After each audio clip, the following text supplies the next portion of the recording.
Welcome everybody to the Monroe County Council work session for November. It's November 24th, 5:31 p.m. We're going to do a roll call of all council members present here, and then we'll move forward with our agenda. So when I call your name, please state that you're present. Councilmember Deckard? Here. Councilmember Hawk?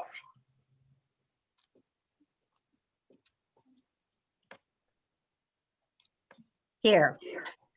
Councilmember Iverson? Here. Councilmember McKim? Here. Councilmember Munson? Here. Councilmember Wilkes? Here. All right, everybody is here. We've got a quorum. We'll continue on with the next items on our agenda. And so next up, we have our department updates. Do we have any departments who would like to provide an update for the council tonight? I thought I saw Ms. Caudle earlier. I bet she's got an update for us. Hello, welcome. Hello, thank you for having me. Thank you for joining us. I'll try to keep it short. There's probably, I could spend an hour going over an update, but I won't do that to you.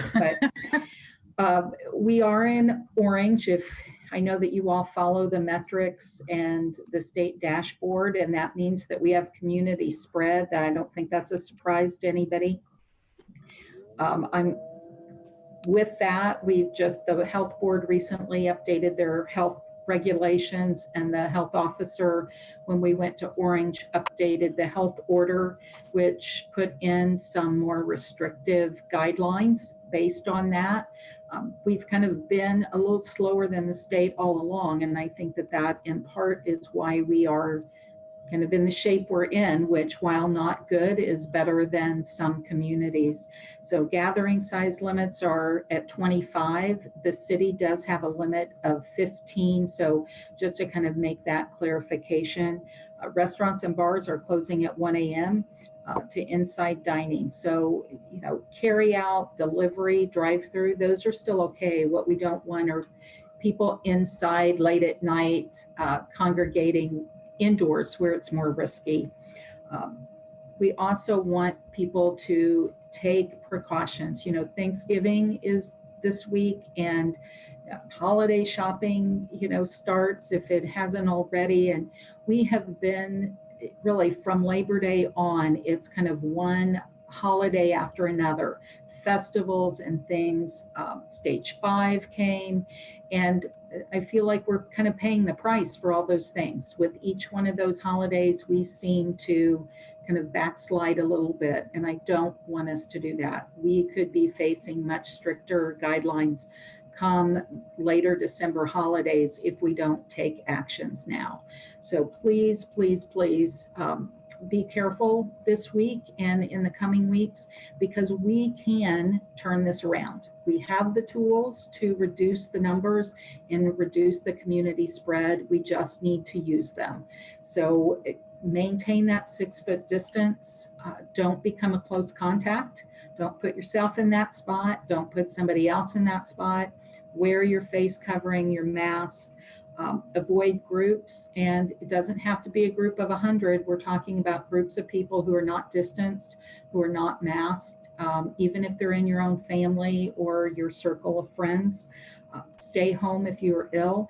And if you are ill or you are a close contact to somebody who is ill and you're seeking testing, you're waiting on test results, self-isolate, self-quarantine until you get those results back. Going to get a test and then going on about your daily routine is not helping anybody, you know. So get the test, but isolate, quarantine until you get those test results back. But I will also remind you that if you are a close contact, you are to quarantine for 14 days. You don't test out of quarantine. But if you're concerned, certainly take that test. If you're symptomatic and you're not sure what it is, then take the test. If it's negative, then you can, you know, stop isolating and go about your work. So we do have those tools. Hand hygiene, flu vaccine. We did a flu vaccine clinic last week. We did 132 at our drive-through pod, which was kind of a functional exercise for us as well as we prepare for COVID-19 vaccination clinics, and we are preparing for those. Testing is in high demand, and so all of the labs are backlogged. Some of this probably sounds familiar to you back in late spring, early summer.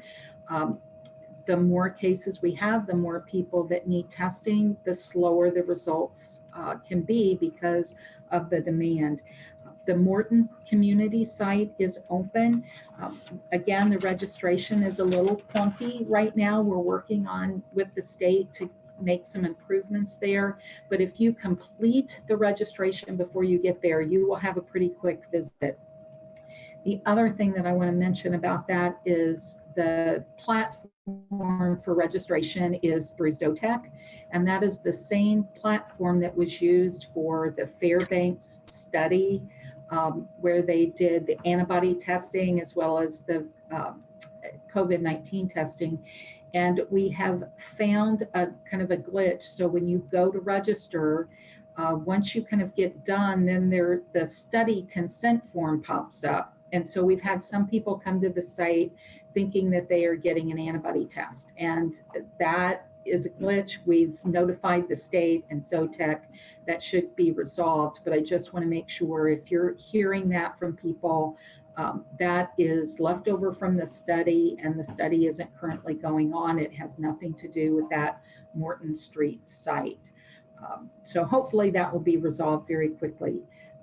The Optum site, the Morton Street site will be closed on Thursday, but they will be open on Friday. In terms of the Morton Street site, you will receive a text or an email when your results are available. So that's very important. Again, it can take longer than you might expect. If you don't have the ability to receive that text, then clients will be given a phone number that they can call.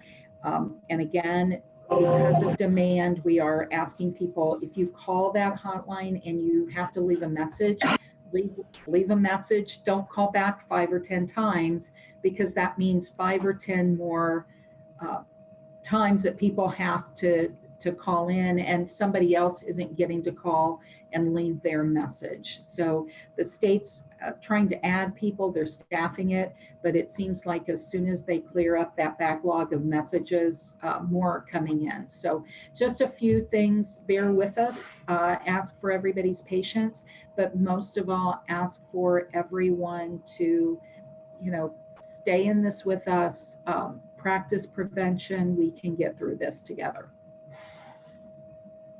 That's it. Thank you, Ms. Caudle. I want to check and see. Thanks very much for the update there from the health department. Again, our health administrator, Penny Caudle, for the update there. I want to check with council to see if there's any questions or remarks here. Mr. Iverson, please. Penny, thank you for being here tonight. I know there's been some rumblings about town about some rapid testing being done either at Simon Malls or at Kroger stores. Can you shed any light on that?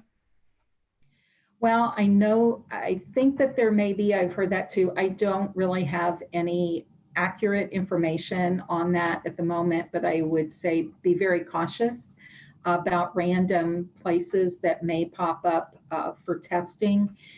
We are working on, potentially having some more rapid tests for people who are symptomatic, but we are not there yet. Any other questions? Councilor Wiltz, yes. So I just wanted to confirm, my understanding is the closest place for a rapid test is still Bedford at the urgent care there. Is that correct? I believe it is. Okay, great, thank you. Again, the state website has a list of all the testing sites and kind of what they have. So that would be where I would refer anybody if you're looking for various options. Thank you. I've got a couple of questions as well too. I've seen some information that there's more opportunities for people to get antibody tests. In your estimation, is that helpful for people to to be doing these? Is this something that should be encouraged if they feel like perhaps they've been exposed and have overcome? Should they look at an antibody test? Well, there certainly can be some value in that. I don't want to say that there isn't. I don't know that I would necessarily rush out just seeking that. I know the Red Cross is doing antibody testing when people donate blood. So I would certainly encourage you to donate blood. And if you get an antibody test at the same time, well, that's an extra little gift, right? I think that the question is, we don't necessarily know what a positive antibody test really means for you, right? How long ago did you have it? How long do you have enough antibodies to ward off and reinfection? Those kinds of things. And we'll learn that. We are learning that. So it will be good information to have. It's certainly nothing bad about knowing that.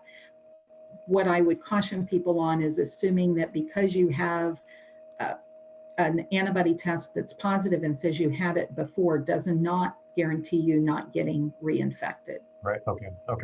Thank you. And then one last thing. This is the time of year where I know it's going to be probably we'll see fewer larger holiday gatherings, but there still may be people going out to eat, kind of celebrating within the regulations and within the health order and what that prescribes.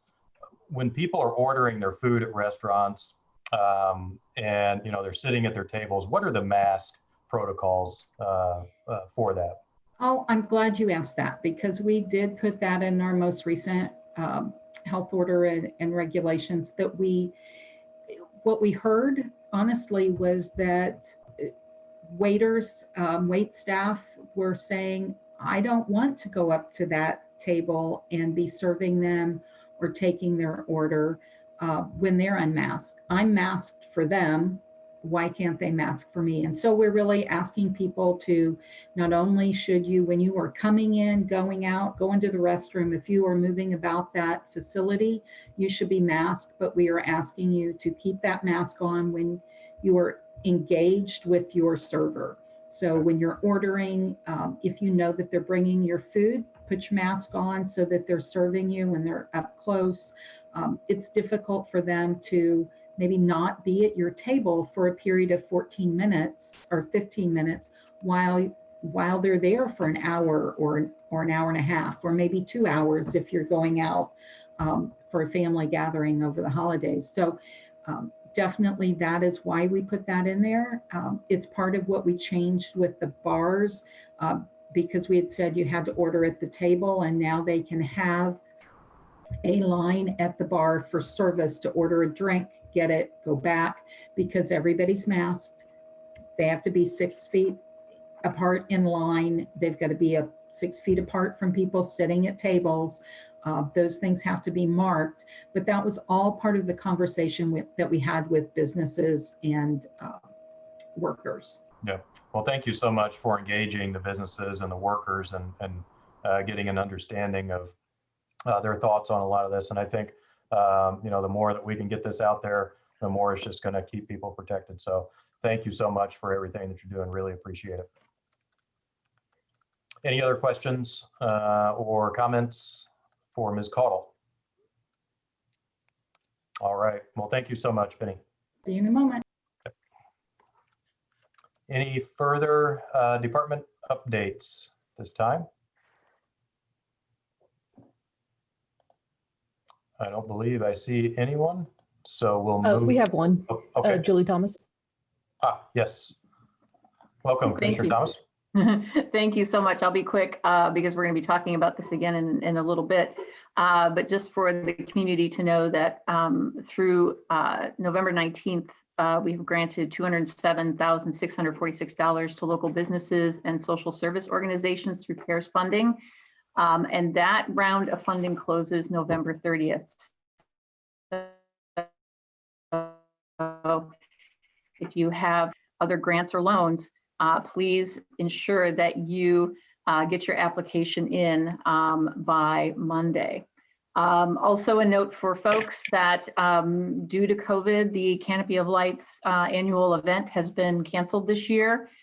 We did that in order to protect the community and to protect Santa from any exposure to COVID. So the canopy will be up, and it is up, and it has been tested, and it's beautiful, and it will be lit after Thanksgiving. So we do encourage folks to come physically distanced in their familial household groups and take a stroll under the lights, especially if the weather is great, which it may or may not be. But we do encourage folks to drop by and see the lights. They will be on actually through Valentine's Day this year. So, and the Downtown Bloomington Inc. has put together a video for this year, which they'll be posting on their Facebook before Friday. So we'll also post it on ours. So look for that. It should be a lot of fun to see that video. That's Great. it for now. Thank you, Commissioner Thomas. Appreciate it. We'll talk to you here soon. Any other department updates? Oh, Councilmember Munson, did you have a question? No. Sorry. I wanted to Thomas.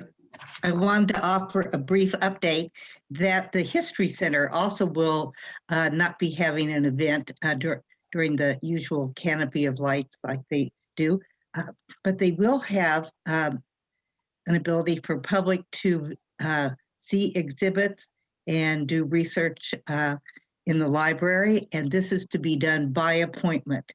So the public, please call the History Center and make an appointment.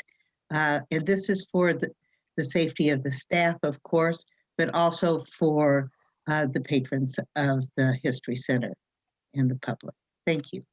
Great, thank you.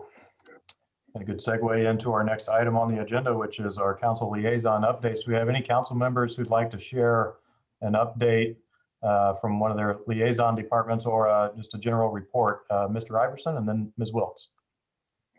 Thank you, President Spoonmore.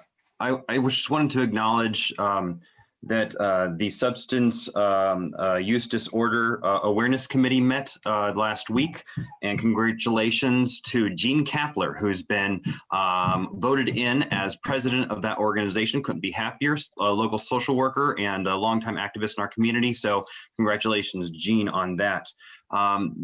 This time has been really difficult for a lot of us. We've all been in quarantine and our lives have been upended, and that's really hard.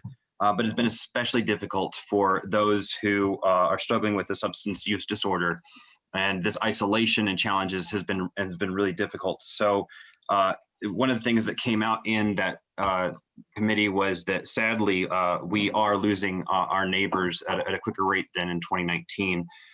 In 2019, our overdose deaths were at 26 at this time last year, and this year we have already surpassed that, and we have lost 40 of our neighbors, family, and friends. Again, these are individuals were people's sons and daughters, and we mourn the loss of them.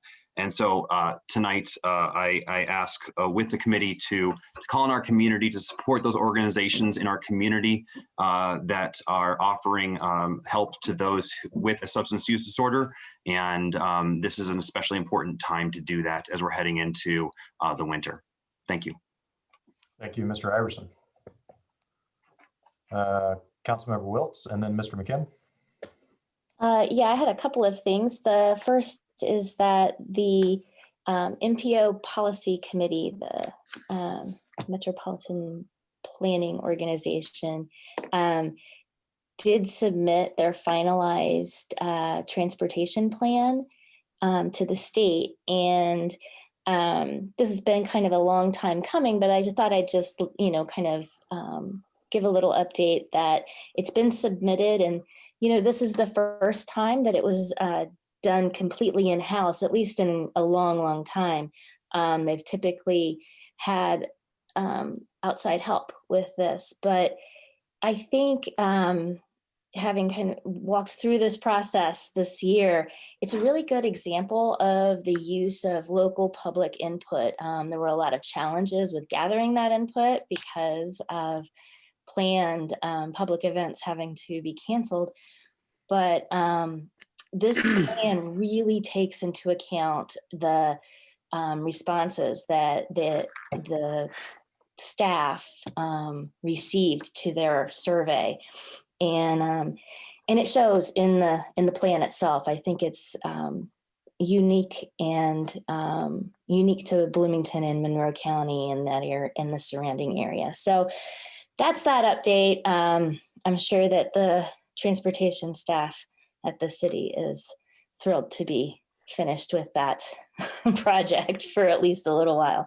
The other update I wanted to give was that last week, Councillor Munson and I attended a training called Interrupting Racism for Children.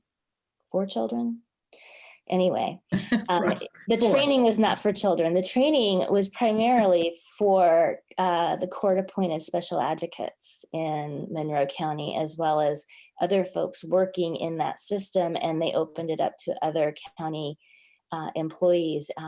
Penny Gethens was also there, and it was a 2-day training. I took PTO and spent 2 full days doing this, and I have to say it was transformational. I'm still processing it, but some of, I think, the important messages around the fact that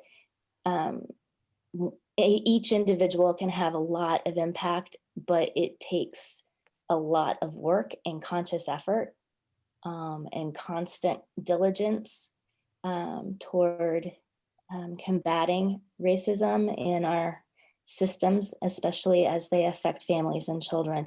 Anyway, I'll be processing that for quite some time, and I was really happy to be able to share that experience with Councillor Munson and Commissioner Githens as well. It was nice to have, there were 3 judges, I think, local judges on it, as well as many people from different aspects of the system and different parts of county government. And it was a really good, fun group. That's great. Thank you for the report, Ms. Wiltz. Mr. McKim and then Ms. Munson. Very briefly, one of the county council's 2 appointments to the Redevelopment Commission, the body that appropriates and manages all the funding and projects for our 4 TIF districts. Efrat Pfefferman has decided to retire from service on the Redevelopment Commission.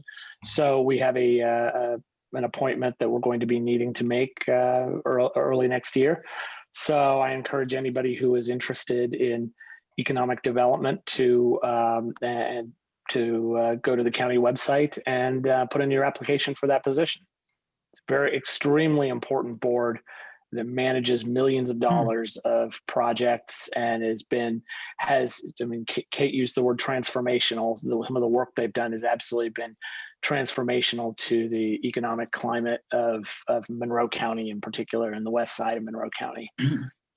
So please, if you are interested, apply for that position or for that appointment. And we greatly thank Efrat for her service. She's actually the president of the Redevelopment Commission and has just been a terrific member. So we're sorry to see her go. Yes, absolutely. Efrat's been fantastic.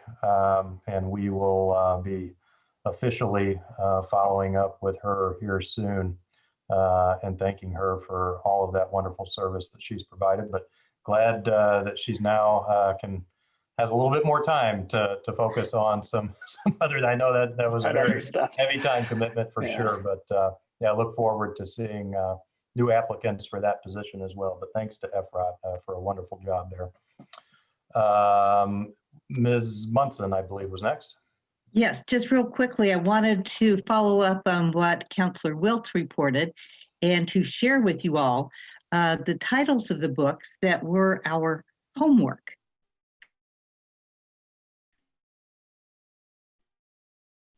And one is Hidden Biases of Good People About Racism. And both of those are available to check out. Excellent background material. And I want to thank personally Judge Galvin for describing the training that we took. He attended it earlier. And it was because of his experience and how he described it that I wanted to participate. And I think this was felt very definitely by the many CASA advocates who participated in the training. And of course, that's why the judges were there as well. But as a county council member, I think I learned a great deal, and I'm very grateful for this. Excellent. Thank you for that report, Councilmember Munson. Any further councilmember reports or liaison updates?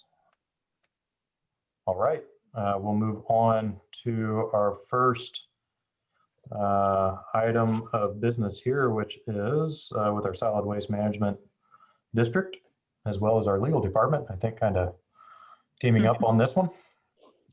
Council, I move to approve the revision of the interlocal agreement between the Monroe County Solid Waste District and the Monroe County Legal Department. Second. And I believe County Attorney Margie Rice will be, yes, welcome.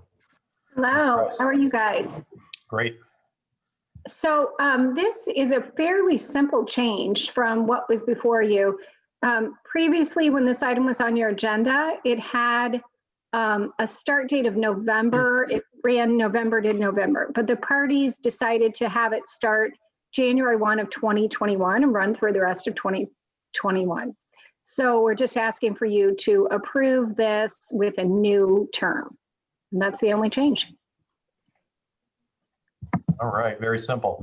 Thank you. Any questions or comments on this change?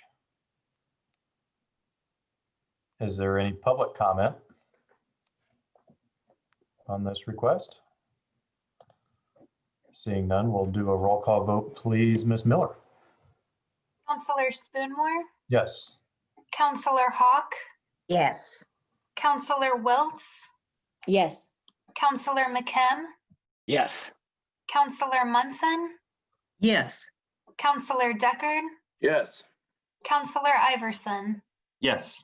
Motion passed unanimously. All right, we'll now be rejoined by our health department.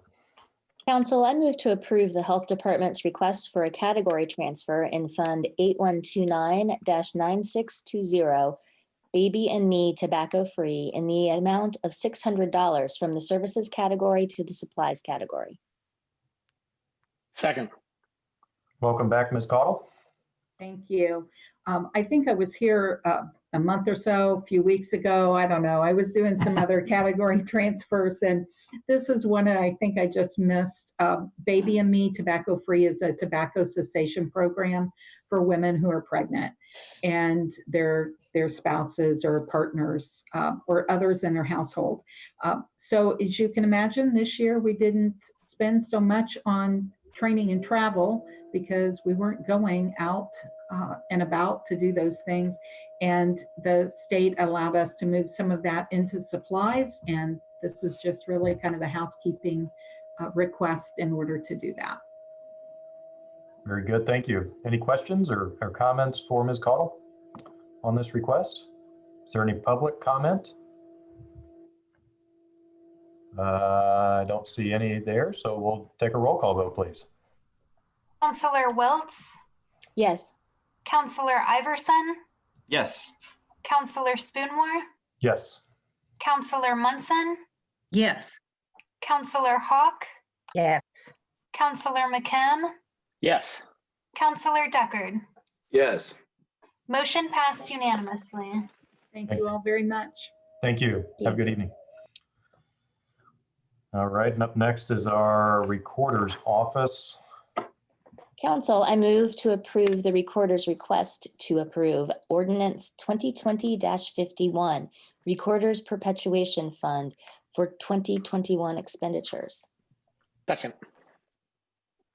All right, we have a motion and a second. I don't know if we have anybody from the recorder's office joining us tonight, but I know Ms. Rice is here and can talk about this. So we'll start with Ms. Rice. Welcome back. Thank you. Actually, what I don't know that you need to approve the ordinance that is on the agenda. What Kim and Megan and I discovered today as we were reviewing the packet is that, annually the council is supposed to approve a sworn statement from the recorder if you want to use recorder perpetuation fund dollars for staff. And the recorder did submit a statement to you in 2019 for budget year 2020, which you accepted. The recorder submitted that statement in 2020 for budget year 2021, and you've approved and accepted that already. So we've met the statutory requirements. The issue is that the ordinance that went along with that sworn statement had a Scrivener's error. It simply said 2020 for budget year 2020 instead of 2021. So all I would like to do tonight is to have the council recognize and acknowledge that you have already approved the sworn statement as required by law for 2021, and want to make sure the ordinance that accompanies that clarifies that it's 2021. And that ordinance was ordinance 2020-48. So if you'll simply acknowledge and approve that 2020-48 should reflect calendar year 2021, we're in good shape. So council, I'm changing my motion, withdrawing it, I suppose, and I will now move to recognize and correct the ordinance approving the Recorder's Perpetuation Fund for 2021 expenditures, so that ordinance 2020-48 should read that it is for budget 2021 rather than 2020's budget. Second. Okay. Any questions or discussion on this? Thank you, Ms. Rice, for the background. We'll see if there's any council members that would like to discuss it further. It doesn't appear so. Is there any public comment? Seeing none, we'll do a roll call vote, please. Counselor Munson, Yes. Counselor McKim, Yes. Counselor Deckard, Yes. Counselor Hawk, Yes. Counselor Spoonmore, Yes. Counselor Iverson, Yes. Counselor Wiltz. Yes. Motion passed unanimously. Okay, thank you. And up next is our legal department. Council, I move to approve the legal department's request for an additional appropriation in Fund 1000-0277, General Fund Legal, in the amount of $30,000 in the services category. Second. All right, welcome back, Ms. Rice. Yes, and also, if I can ask TSD to elevate Dave Schilling, if he can. Already elevated. Okay, great. Dave Schilling, jump in whenever you want, if you're going to address this. Look at him, there he is. That's right. Good evening, council. Yeah, we are seeking $30,000 to cover litigation expenses for the rest of the year, settlements, insurance bills, and so forth. We usually get hit with a large number of bills in December. But at this time, we believe that $30,000 would cover all of our anticipated needs. And I've sent you all an email with the breakdown of our request and why we are asking for that amount. The one thing I would note, $25,000 of that relates to a bill, an anticipated billing from Eubanks over the Houston South lawsuit. And we haven't received that amount of billing yet, but it is anticipated. And I do not know how much of that will be billed to us before the end of the year. Okay. So we'll, was there anything further? No. Okay, okay. I see Mr. McKim has his hand raised. We'll start with you, sir. Thanks. And actually, I may have misunderstood something then. Mr. Schilling, so the $25,000 for the Eubanks lawsuit is money that has probably already, expenses that have already been incurred, but just not billed yet? That I cannot say. When we were putting together this request, we called Eubanks and said, let us know what we might be facing before the end of the year, and this was their response. I don't know if the demands of that litigation have changed since we contacted them. I don't know if there's going to be litigation over the record or the summary judgment, so that amount that has been identified may not be needed this year. And I can address. Okay. Yeah, please. We just this month in November filed a motion for summary judgment. So I expect there to be a bill for work done late October, November to that we'll need to pay for the filing of the motion for summary judgment. We are hoping, that motion is successful. We did not have to litigate on the administrative record as we expected, because we were able to get the unredacted documents made part of the administrative record as we had requested. So that was great. We didn't have to spend money on that. Now we'll sort of wait and see sort of what comes up. But if we are asking for this amount of money, because this is what our outside counsel has estimated it would take to get us to the end of litigation, if you appropriate this tonight, we'll encumber whatever is left after we pay the bills for the rest of the year and use that obviously for the rest of the litigation. You may recall that the original request for dollars for this litigation was $75,000. I did say, hey, if you want to be more conservative, you can cut that back and I'll come back later and ask for more. You did cut that back. Here we are asking for more. It may be that we spend part of that $25,000 to pay the summary judgment bill, and we have some left over.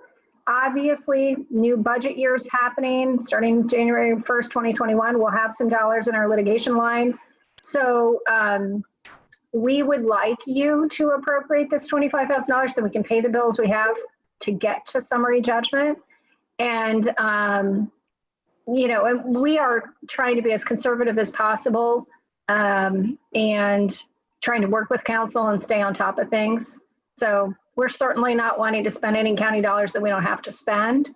But litigation does come with a price tag. I can tell you just this week, there was a little concern about an access road that was made, and outside counsel had to sort of ask opposing counsels a couple questions. And, that I'm sure we're going to incur a little bill for the time he spent there.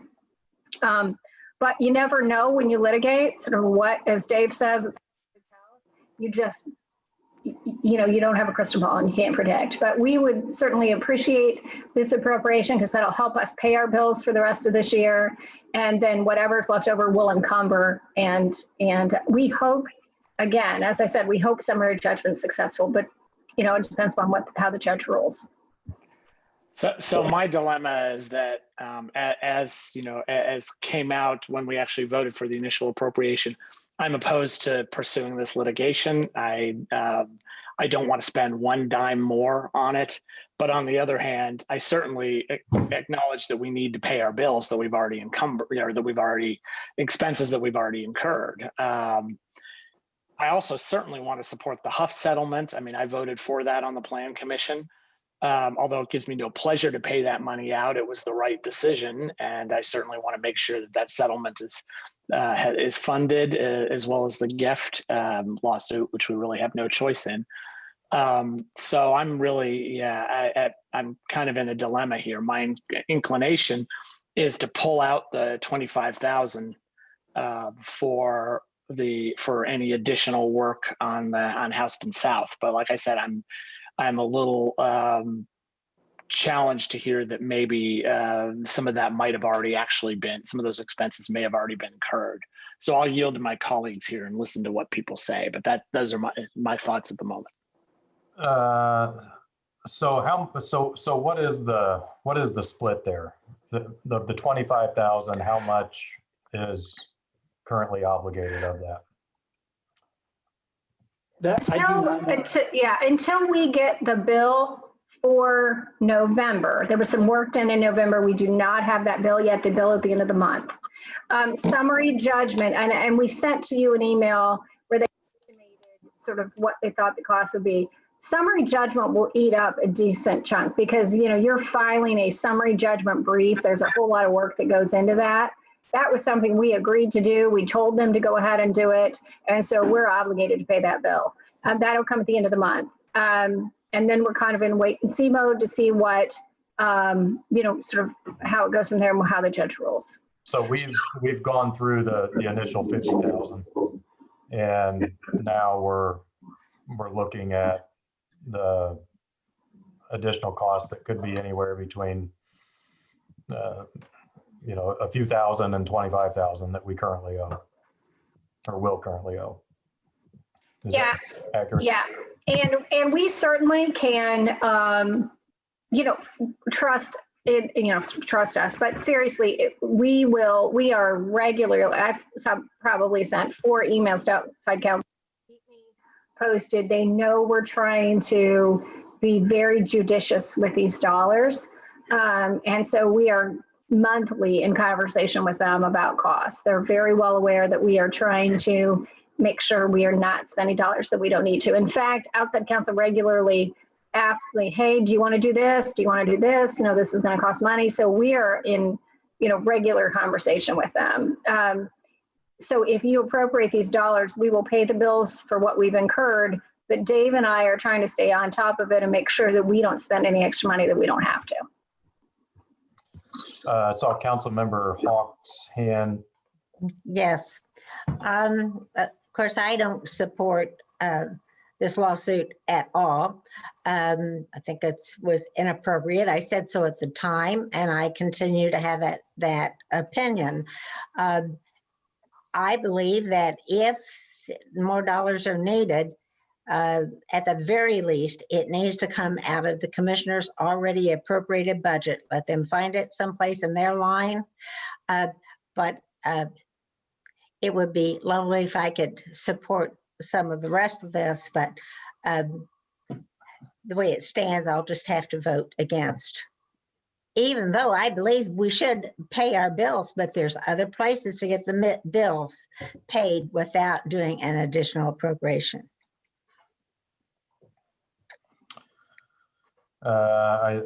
Michelle, did you have a? Yes, I wanted to let the council know that you can table this additional appropriation to December. The DLGF has extended their additional deadline for accepting additional appropriations till December the 31st. So you can table this agenda item until the next meeting if you want to wait and receive the invoice. You do have that option. May I ask one question? That's absolutely fine on the House and South. I need to ask Dave. Dave, what's your timeline in paying bills related to the Huff thing?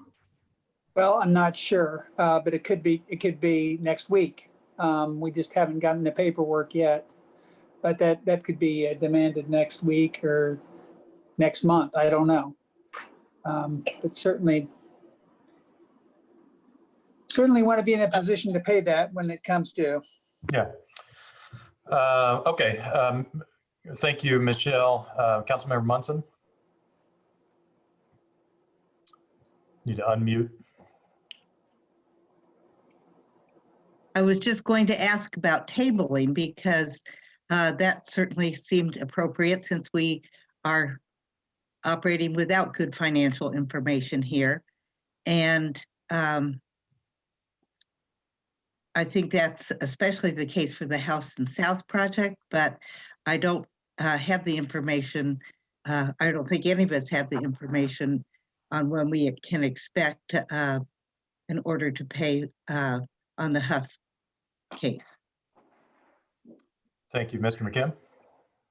Yes, I'm just going to go ahead and make the motion that I was going to make. I've modified it a little bit, but council, I move we reduce the appropriation request to $28,000. I'm sorry, to $18,126, And just to explain where that number comes from, that is essentially just backing out the 25,000, but taking into account the resources that the legal department already has and adding the Huff settlement, the GEFT expenses, and what's already been billed by Eubanks that we already know we owe. And it sounds like now we have an opportunity to do yet another additional appropriation if we get more information. So that's my motion. I'll second that. Okay, motion and a second. Do we have any comments, questions, Ms. Hawk? Yes. How much of that portion of that is for the Eubanks that's already been billed, you're saying? 7,682 that we already have an invoice. We know we owe that. And my suggestion is that we have the commissioners pay that 7,000 something, and we do the additional for the legal for the rest of it. And then I could support that motion. May I let you know that one of the commissioners have told us they don't have, I think this is correct, Dave. Commissioners have told us they don't have any funding to help us with our litigation costs. We have already asked and answered. And I will let you know that we will definitely have to be back in December for an additional appropriation because we will get a bill from Eubanks, fairly sizable bill probably, from Eubanks for work done in November. So I can tell you with certainty that we will get a bill in November from Eubanks that we will need to pay. I just don't have that bill in hand, so I can't tell you how much it is. Hey, Ms. Hawk, did you have a follow-up? Yes. The commissioners really wanted to do this, and they need to look within their budget because there's always dollars left at the end of the year that they can transfer around and get this bill paid. That would be my suggestion. And for them to say they have no money is, if anybody can look at track record of dollars left over, they have, what did you say, 7,000, whatever, some small amount. Of course they have it. But folks, we can just vote on this and be done. Councilor McKim? Well, Councilor Hawk, I just want to remind you that you can vote on my motion to amend and then vote no. If it passes, you can vote no on the underlying motion. Right. So I encourage you, if you want to reduce the amount, to at least vote yes on my motion. Okay. Mr. Iverson, did you have a question or comment? I did have a question. What is the wisdom of reducing the amount versus just tabling the whole thing for until our next meeting? That the Huff settlement is a settlement that we've already agreed upon. It is incredibly important that go through smoothly. That was very high profile and sensitive litigation, and that money could be demanded at any moment, and we need to be able to pay it. Absolutely. Did you get a second, Councilmember McKim? On your... Ms. Munson seconded that. Mr. Deckard, did you have a? Yeah, I just want to make a comment, for anyone that might be watching, whether litigants or otherwise, that might be tracking this, because we do have ongoing litigation. I think it's important that as a person that was vociferously for this litigation proceeding last year, to reiterate, I'm still much in favor of what we did. I know that the public interest in this issue has been high and that we have ongoing litigation. We do have to pay our bills.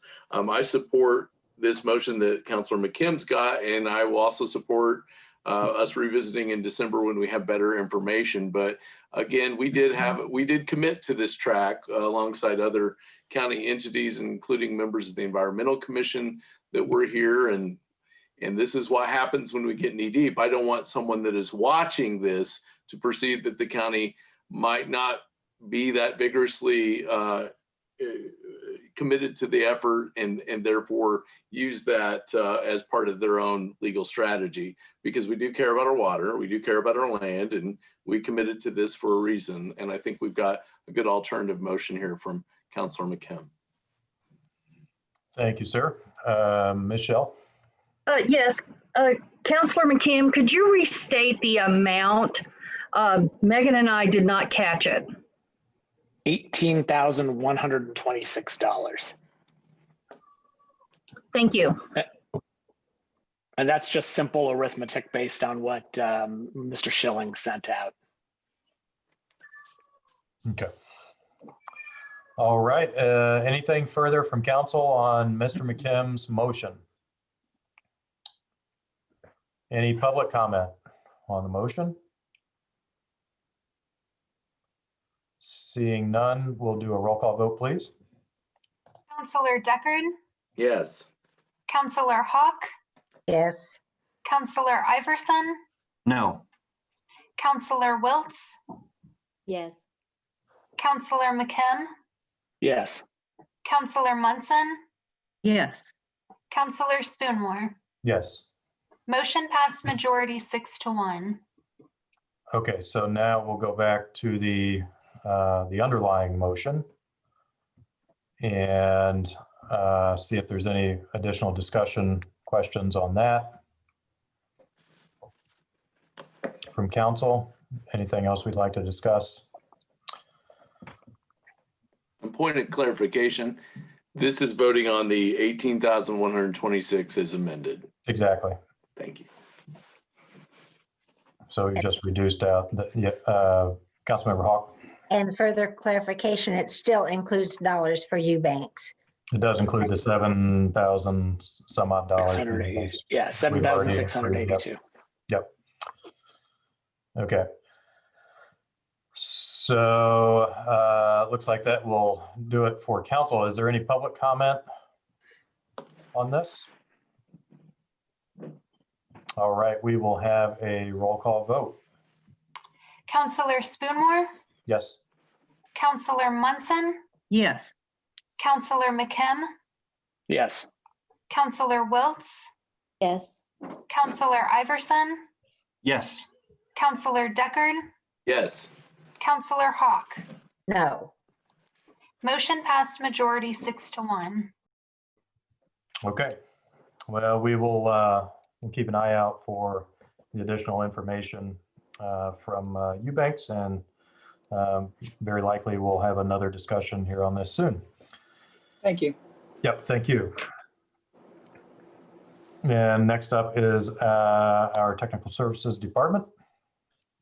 Council, I move to approve the Technical Services Department's request for an additional appropriation in Fund 1000-0277. Excuse me, sorry. General Fund TSD in the amount of $90,000 in the services category. Second. All right, we have a motion and a second. And it appears that Ms. Purdy will be presenting here for us tonight. Welcome. Hi, good evening. I don't know quite how to present this because it's been brought to my attention that the $90,000 request was only advertised out of County General. And I had noted on the agenda request that it was County General or cable franchise. So I have a proposal for you because I thought you would jump on the cable franchise request. And so what I would propose, and I don't know how we handle it this evening, but I'm proposing that instead of having this additional at this point in time, we have money in cable franchise that has been dedicated for the Nat U Hill upgrade.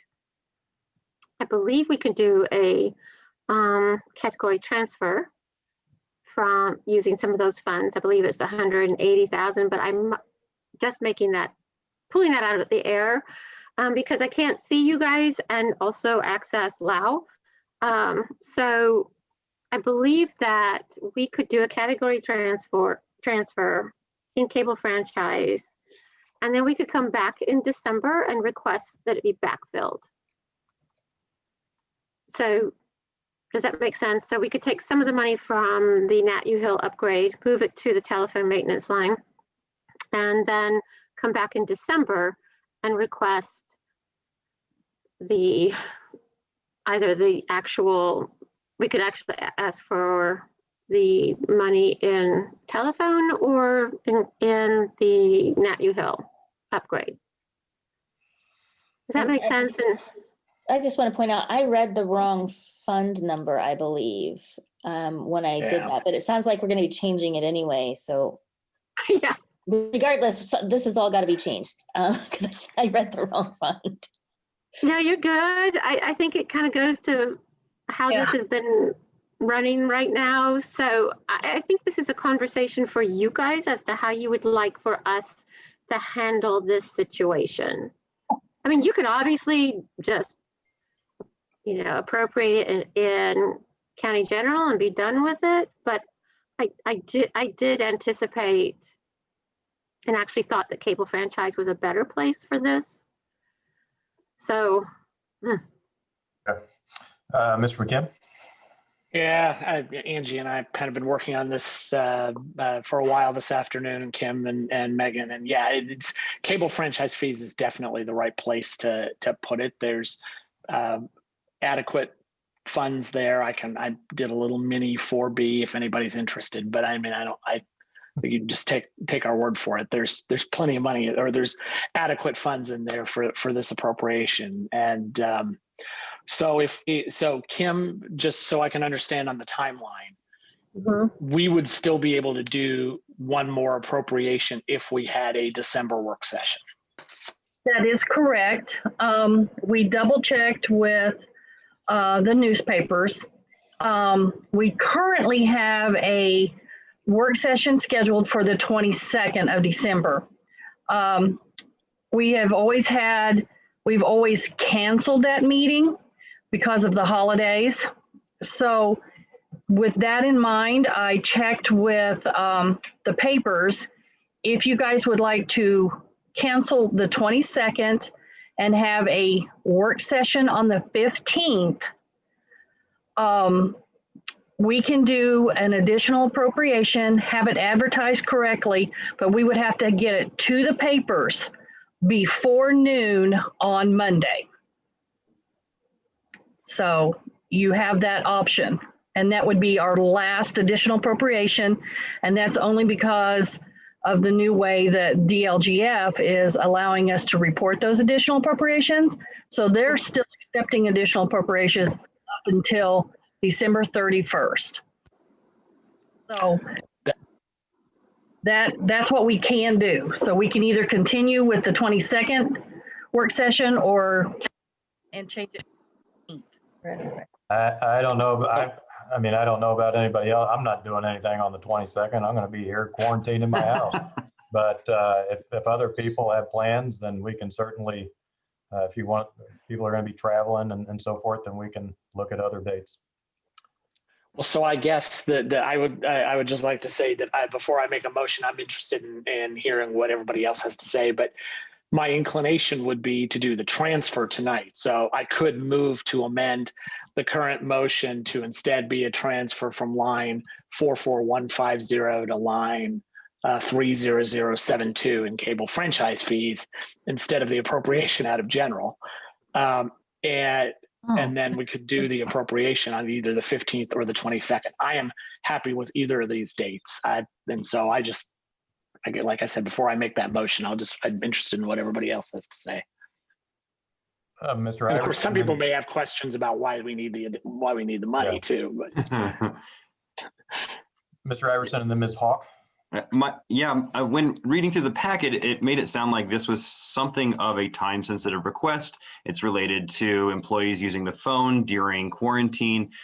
So, Mr. Evans or Ms. Purdy, do you have a preference about, tonight or in December or the 15th versus the 22nd?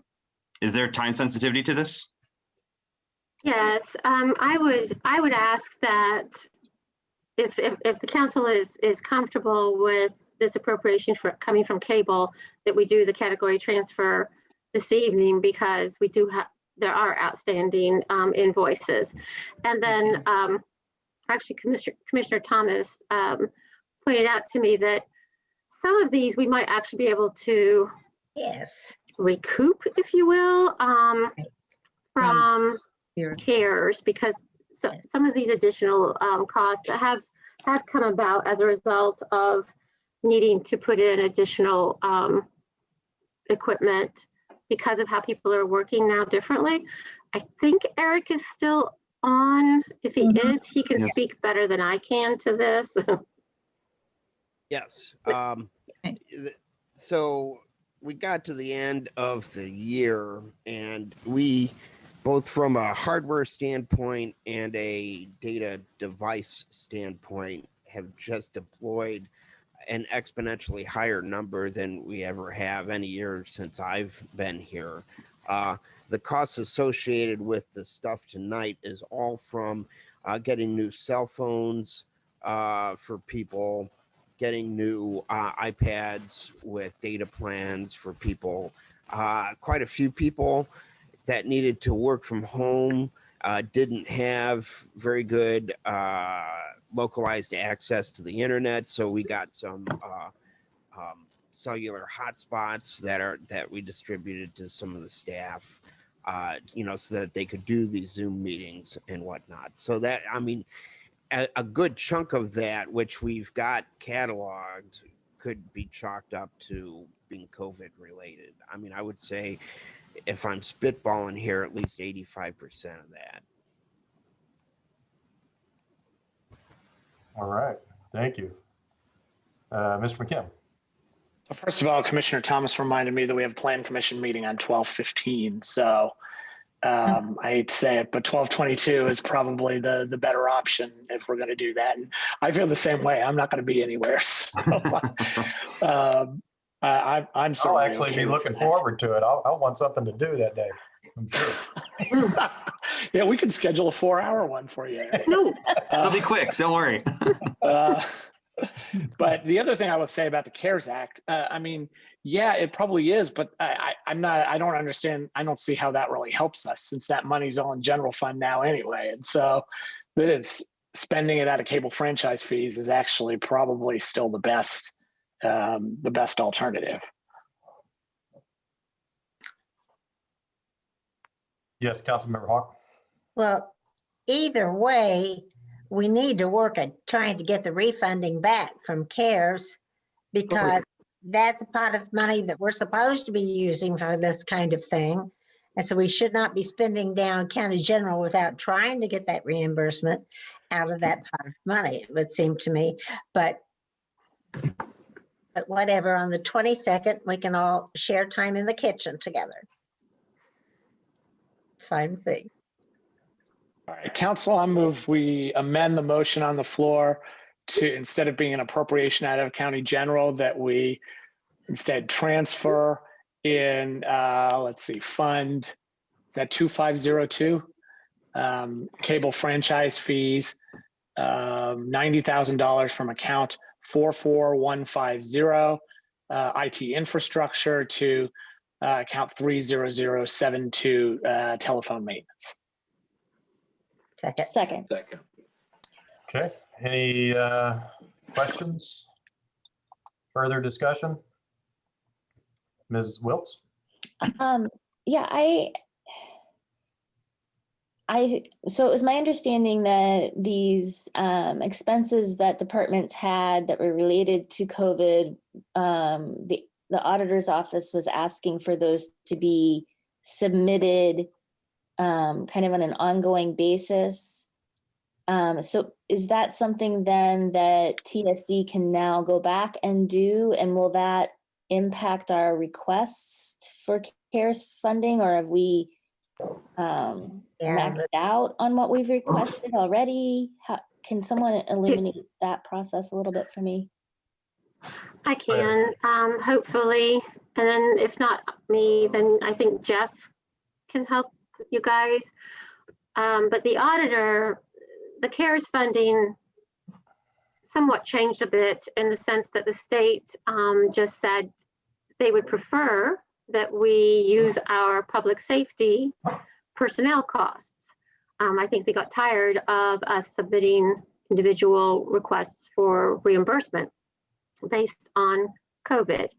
And so we have been able to submit all of our personnel costs associated with Sheriff's Department, I think some of the Health Department and some other things. But we are anticipating being able to maximize our county reimbursement from the state of the $4.7 million that was allocated to Monroe County. And we anticipate being able to receive all of that back based primarily on our payroll, our public safety payroll expenses. And so when we talk about the CARES money, and we have not received it back yet. So we have not received it from the state yet. And I think that if the auditor's on, they could tell you more. I think they anticipate money coming in next week. But regardless, our public safety payroll will be accepted by the state. And so we're going to get that $4.7 million. And once we get it back, then it becomes yours, and it becomes something, because the commissioners did the ordinance resolution, sorry, don't remember, allowing that money that comes back be put into county general. So at that point in time, it just kind of covers the expenses that have been incurred from county general. We have expenses that have come from cumulative capital. That's another story. I don't know if it's worth trying to recoup those. I think that county general is definitely a good place for it at this point in time. Does that help? Yes. So what I'm hearing is that we haven't yet, but we anticipate kind of maximum reimbursement. So any tallying that we do is for our purposes and record keeping, which makes sense. That's fine. But once the money comes back into county general, then it's not really CARES money anymore. You got it. Yes, you do. It's extra. Okay. It is free and clear. It is county general money. Thank you, Angie. Yes, wonderful. I saw Mr. McKim's hand first and then Ms. Hawk. No, I wanted to put an exclamation point on what Ms. Purdy said, but yes, that is exactly right. What goes into general is just county general funds at this point. There's no additional reimbursement or tallying that needs to be done. Councilmember Hawk. Yes, once it comes back, it's just like as if we got a special dollar amount for our income tax, it's just the extra dollars that we had in there. But tonight, it's the first that I heard, and perhaps I've seen, perhaps something came through that I missed, that the entire 4.7 million, we have the total amount is all going to be for personnel for county government. Is that correct? How much? Yeah, how much? Bree should be able to. I thought Bree shared the some of the CARES, the spreadsheet that the auditor has been maintaining, but not all of it is specific to personnel. We have submitted and received money for our community members who were submitting requests for assistance for their COVID expenses. So we have some of that has been submitted along with payroll, but truly the major recoup by the county has been by the ability to use our public safety expenses. Right. I think Bree is going to see the total sometime. Somebody show us the total, and not tonight, just if you could send it, what the total was that we turned in for personnel expenses. Thank you. I think Bree is addressing that later in the agenda with her department update. So I sent out an email to you with regards to that information. So she will be updating you shortly in this meeting. So. Very good. Thank you. Any other, Mr. Deckard? One thing, I just want to say something. I don't want this to get lost in the shuffle, but if you think about what has occurred, which I'm sure Mr. Evans has thought more than he'd like to, what has occurred since March, and how much the county is doing through TSD electronically, and I'm not even giving it good justice when I say it, but how continuity of operations, everything's happening, and it was not exactly a planned part of the trip across the country for us. You need to think about that. We have a lot to be thankful for the innovation that we have in that department and all the work to get us through that. I can only imagine half of it, and along for a time when the biggest crisis is just getting a help desk reset on a password. This is a lot, but look at all that has happened since this March time. So definitely thank you very much, Eric, and all the folks at TSD that are working through this. Yeah, our TSD is phenomenal. Small crew, and they have taken care of county government just fabulously. We're very proud of them. Yes. All right. Anything? Where are we on? Do we have is there a motion? Yeah, you got to vote on my motion to amend and then the underlying motion. I didn't help that, did I? We have an amendment that needs to be approved. It's been a long year, long everything. Okay. So we'll, is there any public comment on the motion? It looks like Mr. Shelton would like to add some commentary. Welcome, sir. Good evening, Council. I want to say kudos to TSD also. I'm on your RDC. Michelle Dayton, I believe, is the lady who takes very good care of us and is always there for us, and I really appreciate it. And then I, just as a member of the public, really want to thank you for how much you care about this stuff and dig into such complicated, mundane stuff. So as a citizen, thanks and happy Thanksgiving. God bless you, Mr. Shelton. Appreciate that comment.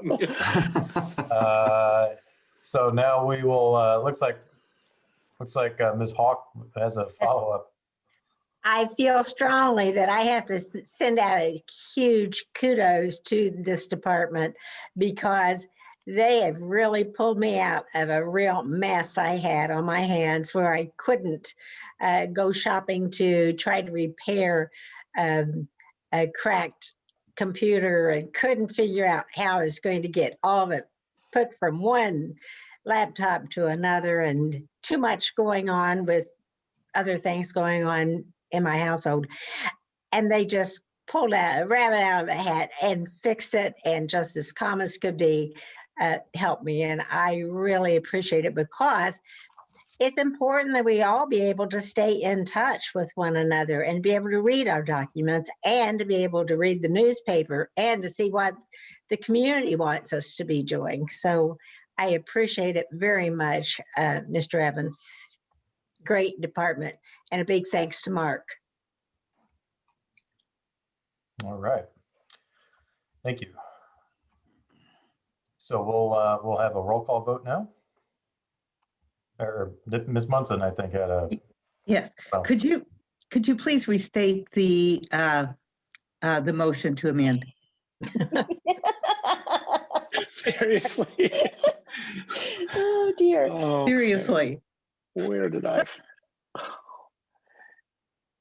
Okay, so this was to transfer in Fund 2502 cable franchise fees, $90,000 from the line 44150 IT infrastructure, which is what was appropriated for the Nat U Hill upgrades, to line 30072 telephone maintenance, which they can then spend, and we'll just have to backfill the IT infrastructure line.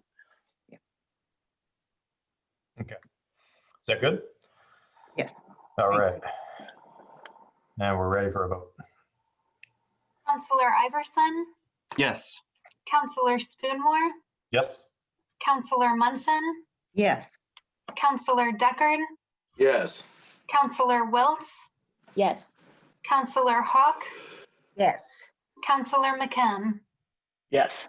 Motion passed unanimously. Okay. So does that cover everything, or do we have another? No, you'd still need to vote on, that was the motion to amend, so. Yep. So we still need to vote on the underlying motion. Okay.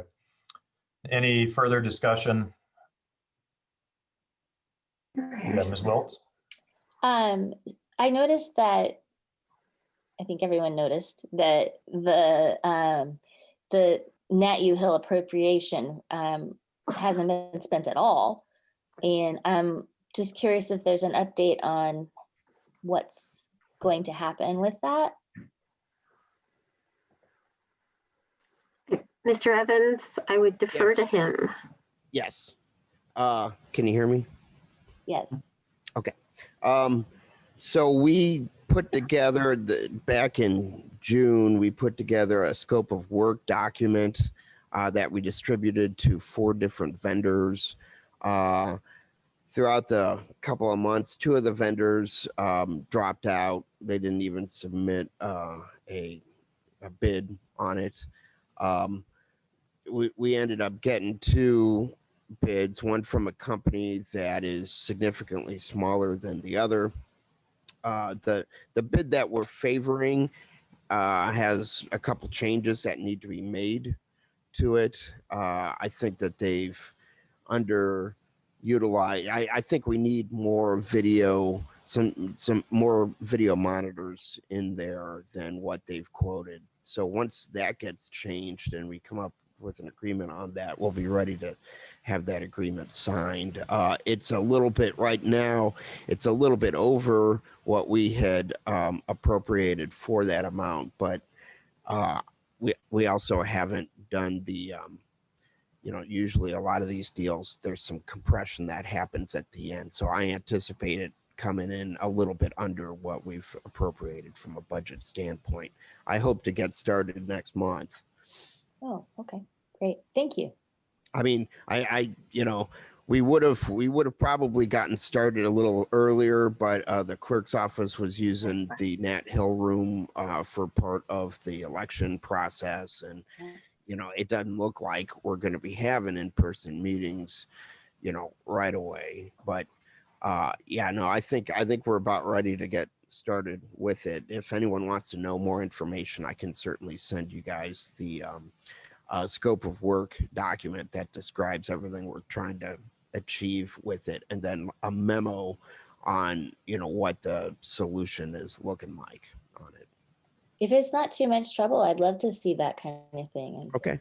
Looking really forward to meeting in a new Nat U Hill room with colleagues at some point in the future. One of these days. Yeah. Thanks, Eric. All right. Any other questions or comments? Any public comment? All right, we'll have a roll call vote, please. Counselor McKim, Yes. Counselor Hawk, Yes. Counselor Wiltz, Yes. Counselor Deckard, Yes. Counselor Munson, Yes. Counselor Spoonmore, Yes. Counselor Iverson. Yes. Motion passed unanimously. Great. Thank you. And that should cover everything for our TSD. We'll now move on to the Commissioner's office. Council, I move to approve the Commissioner's request for an additional appropriation in Fund 1000-0307 General Fund Fleet in the amount of $10,000 in the services category. Second. Okay. And Ms. Purdy, will you be doing this one as well? Okay, go right ahead whenever you're ready. All righty. We, as you know, our county highway is no longer performing our service for our non-highway fleet vehicles. And since we've been having them go out for service, there's actually the ability to service more vehicles at a time, if you will. And so the good news is that our vehicles are being well taken care of at this point in time. The bad news is that we are short about $10,000. So we're requesting this additional to help get us through the the rest of this year for our vehicles.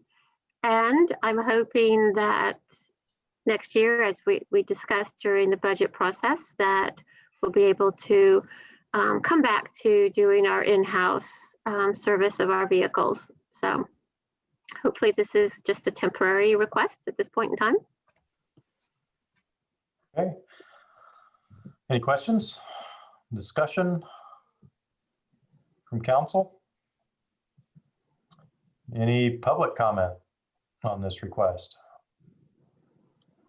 All right, we'll do a roll call vote, please. Counselor Wiltz, Yes. Counselor Munson, Yes. Counselor Hawk, Yes. Counselor Iverson, Yes. Counselor McKim, Yes. Counselor Spoonmore, Yes. Counselor Deckard. Yes. Motion passed unanimously. All right, next up is item 9B with the Commissioner's Office. Council, I move to approve the Commissioner's request for an additional appropriation in Fund 1000-0068, General Fund Commissioners, in the amount of $180,000 in the services category. Second. Okay. Hello, Ms. Purdy. Hello, I'm going to start it off and then Eric may be able to assist with more information specific to the cyber insurance.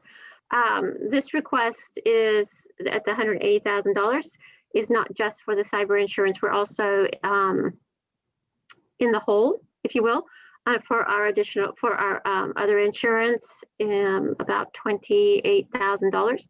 And we also just received notice that our workman's comp, which is also paid from this particular line, is we anticipate an additional $15,000 being needed for that. So just to kind of give you an idea, those are two expenses plus the cyber insurance that this $180,000 will cover.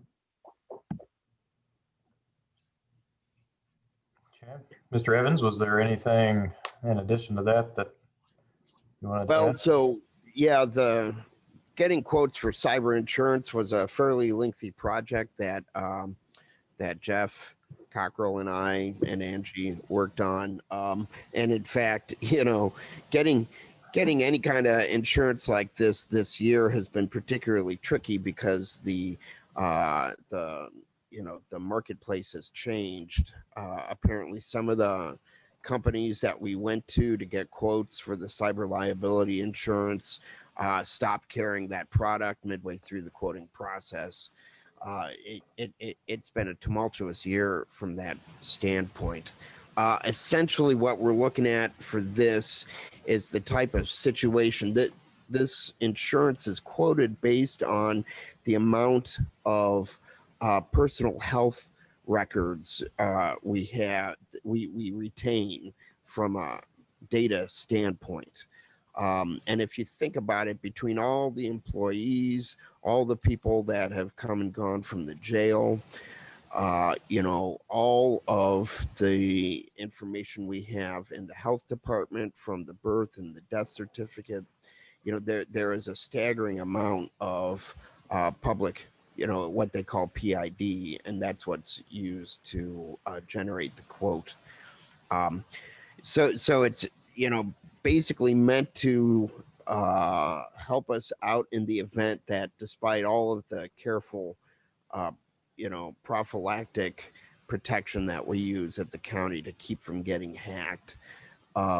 What this does is if something does happen, it helps us respond to it. So like if some personal identifying information is leaked on people, we can help mitigate that situation, getting them in touch with the different credit companies and the stuff that, large corporations do when they've had a data breach. So it's a good deal more complicated than that, but that's basically the high altitude version of what this product is. Thank you. Mr. McKim. Yeah, unfortunately, this cybersecurity insurance is now becoming a necessity in today's world, and I strongly support this. I think it's a good move for as far as risk reduction from the for the county goes. So I'm certainly going to support that, and I do think that the careful work, the mitigation that that TSD currently does is very effective in keeping these keeping the chance of a breach as low as is possible. But just given the value of the information we have, it's prudent and necessary for us to move forward with the cybersecurity insurance. So I guess I did just have a question about the other increases in liability and workman's comp. Is that just a natural increase over time, or is that because of an excess of claims? Or yeah, it's a natural increase over time. We tend to be late at getting a total that anticipated to be due for our insurance. And so when we go through the budget process, we don't have all that information. So this is just kind of us getting everything corrected before the end of the year. Thank you. Okay. Do you know off the top of your head what the percentage increase was over last year? I do not. Okay. I do not. I can look. I definitely look for that for you. I know that we did get a projected increase for 2021, and I felt like it was significant. And off the top of my head, I want to say it was at least 10%. I may be wrong. I don't know if you guys recall what we discussed during the budget process. I do know that Jeff Cockrell and I spoke about the increase in our liability insurance, and we are considering and looking at the option of kind of opening it up and getting some more information, getting some more quotes from other providers, just to see if we can bring that number back down. Yeah, I think that's always a good idea, periodically, just kind of shop it around and look at different options for policies out there. So that's good. Thank you. But I would be interested, definitely, and we can chat afterwards and see what the percent increase was there from year to year. Mm-hmm. Thank you. No problem. Any other questions or comments, Ms. Wiltz? Yes. This is probably not the most informed question, but I assume that this is an annual premium. So did we put this into the budget for next year? We did not. We did not include the cyber insurance for next year. I don't believe. This probably then will cover us through most of next year. And then we'll need to do this again. Yes. budget for it. Oh. Okay. And you mentioned that the amount was based on the amount of data, personally identifying information that we have in the county. I assume they also took into account what you have in place to protect that information. And I'm just looking for this is not my field, and I trust Jeff. If Jeff says you're doing great, I believe you're doing great. I trust you. I have no reason to, I'm not asking this in a doubtful kind of context, but I'm wondering, did you come across anything that you feel like you could put in place that would not only improve our protection of our information, but perhaps impact the bottom line with this insurance? Yeah, obviously, this is a changing landscape. It changes on a weekly basis. So there's always stuff that we could be doing different and better. We do regularly review from a data backup and a data, antivirus standpoint. We're constantly reviewing that. One thing that would fall into that category that we may want to think about doing is, one of the things that was came in at a late date that we had to get answered was for every credit card processor that the county uses, are they PCI compliant, which is the banking's standard for being protected from breaches and whatnot. And really the diversity in vendors that are used throughout the county, the different departments all seem to use different credit card processors. And, sometimes here at the county, instead of being like one holistic team or a bunch of tribes and whatnot, and this is one example of how certain things become siloed. And we're using about 11 different banking processing systems.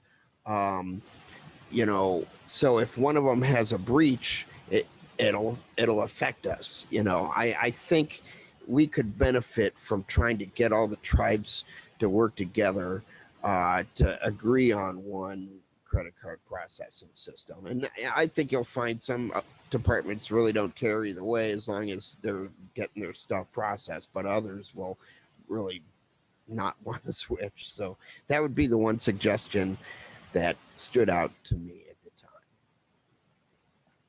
Interesting. All right. Anything else from council? Is there any public comment? All right, we'll do a roll call vote. On the motion to approve an additional appropriation in Fund 1000-0068, Councilor Hawk, Yes. Councilor Wiltz, Yes.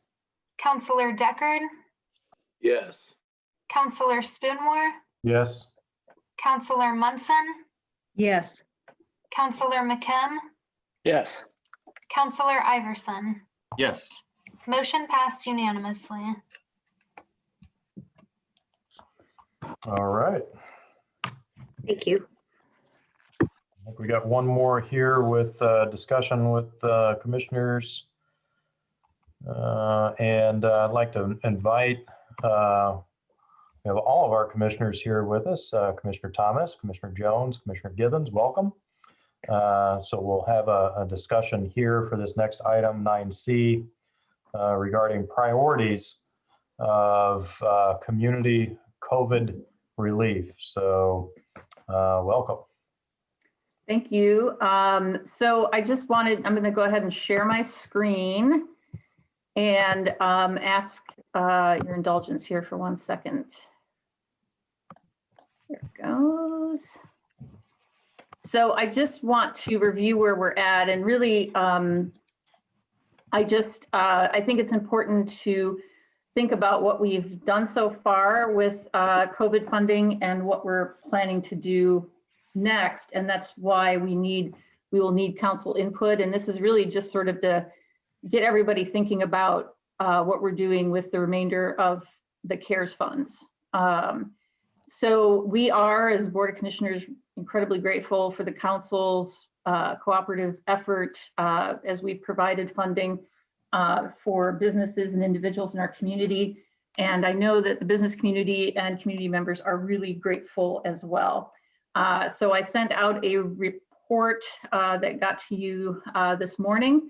So this is just a review of some of the main points. As you all know, we have been focusing on protecting the county's health and economic well-being, and that includes the individual and the business well-being. And so we've devoted CARES and when we can FEMA funding to support those efforts. And that also includes county government's needs as well. So we have, for example, we have some UVCs coming in for our offices in the next few weeks, and we're doing everything we can to protect our staff and our visitors. And just a reminder that when FEMA does accept a claim, they pay 75%. When they do that, we anticipate using CARES for the other 25%. But we have had this philosophy so far, and I think it's important to state this up front. For our residents, it's shelter, food, and utilities, and a lot of that is coming through, food bank, women's shelter, Wheeler Women's Shelter, and of course the Township Assistance Fund. For businesses and social service organizations, it's been all about supporting our businesses so that people have jobs and people have their businesses when we are post-pandemic. And I apologize for the grammatical error in my report on that statement. So let's review very quickly what we've been doing and where we're at. So we have utilized CARES money to provide business social service organizations funding. And I read the amount at the beginning of the meeting, $207,646. We are really pleased that this has worked out so well. It is available to all businesses, social service organizations across the county, city, town, rural. We do have a contractor processing our claims, but we are capping right now at $20,000 per entity. We have just, I think, 2 businesses that are pushing that cap, and that's it right now. But this program is only running through Monday. And we did that because we didn't know where our CARES funding was going to be at and where we're going to, if we were going to, at the time when we set up this program, we thought everything had to be in at the end of December, but as it turns out, the state doesn't want to process claims individually. But these are COVID-related non-personnel expenses that are not already covered by a grant or a loan. We've also used food and beverage tax fund money. This is in the past, it ended July 1st, $392,054. And that those are COVID-related expenses, which could include personnel, not already covered with other grants or loans, but it had to be tourism-related businesses or social service organizations. So we did focus on the county, but we did include in the city 2 organizations, one of which is the History Center and the other one being Wonder Lab, because they work to generate tourism-related business throughout the county. We, as commissioners, interviewed the grantees, and Jeff Cockrell processed receipts and paperwork. It was very time-consuming, to say the least. But a great program, and we did grants instead of loans. The city offered loans with their food and beverage money. Just a note quickly about the food and beverage money, that money can still be returned with CARES funding. The CARES money can be used to replenish that nearly $400,000 out of food and beverage if we choose. And for CARES money again, taxing units in Monroe County, a little over $85,000, or a lot over $85,000 as of last week. And we have been supporting, the library has been putting in invoices just about every month. But we've also provided some support for the Convention Center and for Benton Township for supplies. These are COVID-related expenses, non-personnel, and again, our contractor is processing the claims. This also is scheduled to end November 30th, because when we set it up, we didn't know what we were going to be doing. We've also, of course, as you know, provide township assistance to residents. We have provided $50,000 of the initial $100,000. That is for rent, utilities, residential needs. Those grants are administered by township trustees. And again, the original allocation is $100,000, but we've put forward a request to continue funding into 2021 for a total of $200,000. So we would have another $150,000 to go on that. We have already passed that through the commissioners. And we've also provided direct funding to 3 different food banks in the area and Wheeler Women's Shelter. We're working with the city. The city and the county each provided half of the funding for the Wheeler Women's Shelter, which will take us through next year. So that brings us to the big question. How are we going to establish our priorities for 2021? A couple of important notes. Our current food and beverage fund balance is $554,194. But I sent information in that report about the anticipated shortfall in innkeepers' tax revenue. And one of the things food and beverage can be used for is to help us with the expenses of the current convention center, including the bond payment, the current bond payment. And Bree has sent out the spreadsheet on CARES and FEMA so that you have a sense of what we have done so far with that. You know, the question is, do we continue doing we're going to have to rename it. Angie made that point earlier, and I think it's a good one, the CARES money. Do we want to continue providing that support for businesses? And if so, can we go ahead and do another contract to have somebody process them, because it's very time consuming to ensure that all the paperwork is in order. We have been following the philosophy that we're using this money as the federal government intended, even though there are no holds barred on the money at this point once it enters county government. So the question is, how are we going to continue to utilize this funding? And when I wrote on here county government COVID-related expenses, that could be everything from actual equipment or costs to putting money away for the future. So I think it would be really useful to have a chat about priorities, and maybe perhaps we could come up with a working group that could meet in December and come back to the council with a proposal for how to balance out the remaining funds. It would be interesting to put them in unique lines based on our funding mechanisms. But that may be an option, and I'd like to see if my colleagues have anything they want to add. Thank you, Commissioner Thomas.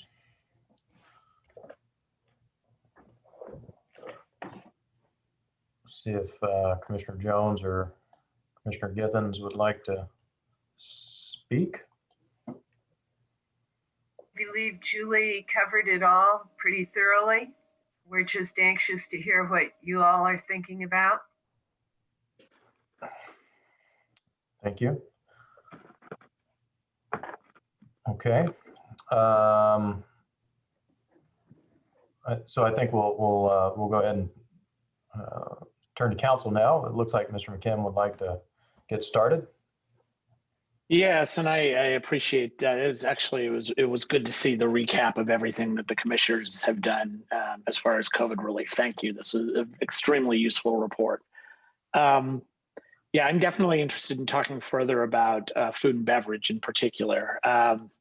Originally, you know, I had noted the high balance that we have in the food and beverage fund and thought that it might be appropriate to use that to provide relief to certain businesses instead of general fund money. But now that I think it's been brought to our attention, the kind of the challenges in the innkeeper's tax, I do think we need to talk further about the ability of the Convention Visitors Commission to continue to pay the bond. And so I don't know if anybody's interested in talking about that today. I do see Talisha Kopic on the line here, and I don't know if anybody else is interested in talking about that. But I want to know, I guess, what we need to be thinking as far as potentially supporting an appropriation out of food and beverage if the FabTac approves it to make sure those bond payments are made. Mm-hmm. Yes, Councilor Munson. Yes, I think everyone is concerned that we protect our investment in the convention center. And I understand there was a detailed report provided by Mr. Mike Campbell on anticipated shortfalls, etc. We don't have a detailed report in front of us, so I think as a council, we would benefit from having that before we even lay out our ideas. We're just lacking information. That's Ms. Wiltz and then Mr. Iverson. Yeah, to build on that, I think that the next meeting of the CVC is that first or second week of December. And I think the council was updated since their last meeting. So I anticipate we'll have a lot more information relatively soon. I too would like to see the report, but I if there is one already prepared, that'd be great. But I think that meeting will probably have a lot of relevant information, and we can certainly talk about that. And my understanding from the last update was that we have money. The CVC is fine for at least the first 2 of, I believe, the 4 payments of next year. So this isn't an immediate crisis kind of need. Right. But I do see that as a very appropriate use of the food and beverage money, clearly, for the reasons that Councilor Munson just stated as well. So the CVC will be meeting, did you say next week? I need to look what date we settled on. I will check that right now, but it's. And if the public or anyone else would want to attend that, are those on Zoom or on CATS? What's the best way to So it's Wednesday, do those? December 9th at noon, and they weren't being broadcast on CATS. There was some discussion of changing that. And I'm not sure where that landed. December 9th, but there is like a public link that people can access to watch, whether they're on CAT or not. No, That, I don't think so. Alicia, do you know? I don't think so. There's a Zoom link. So if we wanted to put a Zoom link, at the Monroe County website, that could be done. yeah, I think that would be great. This is something I think that's of pretty significant interest right now in the community, and we're talking about it here, and how these meetings I think are going to be important going forward. So anything we can do to increase public engagement with some of these meetings, I think would be great. And they are subject to the open door law. Yeah. So. Yes.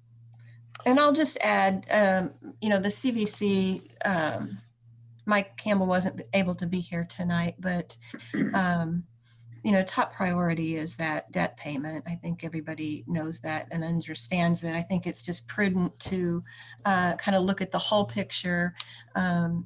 There's the debt service, there's the operations. We want to be ready to be up and going whenever the pandemic ends. There's been a significant commitment already. And so mainly just, in sharing that information was to give you kind of a status update of where things are. We did receive a spreadsheet from Mr. Campbell. Mr. Cockrell has that, so we can get that forwarded to y'all. Great. Yeah, that'd be great. I want to make sure that we get to Mr. Iverson. I know he had a question or a comment. Yeah, and I agree with this conversation that we need to be focused on the debt. I also want to recognize that there is still a great deal of uncertainty out there. Anybody that didn't see, this third wave coming nationally or this wave that we're in now, it's just really shocking. And we need to also understand that the vaccines and the information we have are coming from the companies themselves. They've not been evaluated by the FDA. The timeline on any type of recovery is still just so uncertain. And what I really like about what we've done as a county is we focused on those in need. And as we've gotten through this spring and summer, we've seen that the economy and the way we've been recovering is very K-shaped. And there's some that have been doing very well, and some that have not been doing well at all. And I want to make sure that as we continue to have conversations about how we're allocating funds, that we keep that assistance to our townships so they can help those people. We make sure that we're continuing to help the food banks. We continue to make sure that we're helping those who just are getting left behind in the economy. And just unemployment is just so important here in the county, and that we just need to make sure that we're doing that. So I just want to make sure we had those in mind as well. Yeah, great. Thank you. Mr. McKim? Yeah, and I think this discussion has definitely satisfied my concern with respect to food and beverage. I think that, as Ms. Wiltz mentioned, this is not an urgent problem that needs to be solved today, because there are clearly several debt payments that could still be made with current revenues. But I think what this means is that we need to at least be mentally thinking about the county's food and beverage balance as potentially being needed for those debt service payments. And that's, even our balance today could make 3 full payments plus a little bit more, almost half of another one. And that's just with what we've got today versus what we're going to accumulate over the next couple of months. So I think that provides a pretty powerful insurance policy against continued challenges with the innkeeper's tax. And the spreadsheet that Commissioner Thomas was talking about that Mr. Campbell has, does that show kind of what the distributions are with food and beverage tax, or I'm sorry, with the innkeepers? Yeah, I included that, their estimates for revenue. I included that at the end of the report, just as an FYI. But I would also say that there is a spreadsheet related to upcoming obligations related to operations and the bond and management. So it's all in there, and it looks good, but it also doesn't say what'll happen next year. But I don't want to try to focus too much on that. I just want to see how we can proceed, because we as the board can go ahead and move forward with another month of, for example, another month of CARES related, although we're going to rename it, funding for businesses and social service organizations. If we make that choice based on what's left that's already been appropriated. But I think it would be beneficial to have a discussion of all of these moving parts and to take a look at what it is that we can prioritize in 2021. And I don't think now's the time, obviously, but I think that our goal is to try to get the conversation started, because we do want to have something in place January. It's going to be a tough month, it looks like. So if we can get some way to create a proposal that the council can hear at their January meeting, that would be grand. And I would suggest some sort of a working group or something with some council members and the commissioners together with the auditor's office, Angie, of course, to have that conversation, because there are a ton of moving parts. There's CARES money set aside for health, and now they've got another grant offered from the state. So there are all these moving parts that we as a board deal with all the time. And we just want to invite you into our world, and we would like to work with you to establish these priorities for the remainder of the CARES funding. Yep, great idea, and thank you. And I think we can certainly quickly, I don't know if this is the right time to do that or not, but we can certainly identify some council representatives that could be a part of a informal work group that could work with the commissioners on identifying what these priorities need to be. Does that sound good to everybody? Yeah. Okay. Well, very good. Yeah, this is, thank you for the report. This has been very, very helpful. I hope it gets some exposure in the community through our local media, because this is this is important stuff. This is going and this is doing a lot of help in the community. And we know that there's going to be ongoing need, as Commissioner Thomas mentioned, January, February, even December will probably be shaping up where we'll see likely, even further shutdowns and so forth. So we have to be prepared for that as well too. And I'm all for this planning ahead. So thank you. And that may, in the eventuality, when we use food and beverage money, it was because we had a shutdown. And if it comes to that again, I think that would be something to discuss within this working group and to work through that so that we can help with things like rent and mortgage and utility payments if God us forbid, we have to close bars and restaurants or just make, close bars and make restaurants, carry out only. And during which absolutely could happen. Yeah, we have to plan for the worst, right? Yeah. And that's what this whole thing has been about. And there's so many unknowns, as Mr. Iverson pointed out, there are so many unknowns, but that's what we've been dealing with since this started. And I would say that I yearn personally for the days of the summer when it wasn't so bad. Like I'm looking at that as this idyllic time of 2020, which is scary. That's a good time, but it was much better than it is now. So I would hope that we could get a working group together, have a couple meetings in December. It won't be long. But we have been working with the auditor's office throughout, and I know Bree has the presentation to make for the auditor's report, but she provided that CARES and FEMA, and of course, again, another unknown, we don't know what FEMA will cover and what they won't, but it's a really incredibly detailed spreadsheet that identifies where the money has been going so far and what we have left to work with, and some decisions that need to be made about how much do we put in reserve? How much do we, spend on businesses and residents and all of that? So, and I think we're likely to see, priorities potentially shift as we go through these next few months, and as new developments unfold. There's going to be things that rise or get to the front burner as things become a little bit more challenging. So, and it's good to have a work group just monitoring that and being on top of all of that. So I think it's a great idea. Any other questions or comments? Ms. Munson, yes.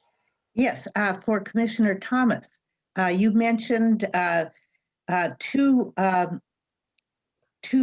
end dates at the end of November with the contractor wrapping up regarding handling all the reimbursements, and another one. Can these easily be extended? We can, as a board, we have the money appropriated from the last council meeting. We can, as a board, make a decision to go ahead and extend this out, but it would be, rather than doing it for a month at a time, which can be a little crazy, we would rather think longer term and figure out what we're going to do. But my guess is that we're going to look at maybe a 2-month extension, and we need to talk about caps again, because we do have a few businesses that are bumping up against that cap. We don't cap the taxing units, but we do cap businesses and social service agencies, because we really want to work on the small and medium businesses that don't have the cushion. Yes, both of those deadlines for the applications is Monday, because again, we didn't know we thought this was part of the CARES thing, and we had to get it in by the 15th of December, and then it was going to be reimbursed by the state, and everything's changed since then, just like everything else has changed since then. So yes, that would be something that we can do in the interim. However, I would think that our goal is going to be to think shorter term for now, and then extend it out later once we've had some discussion with the council. Commissioner Jones, did you want to jump in on any of that?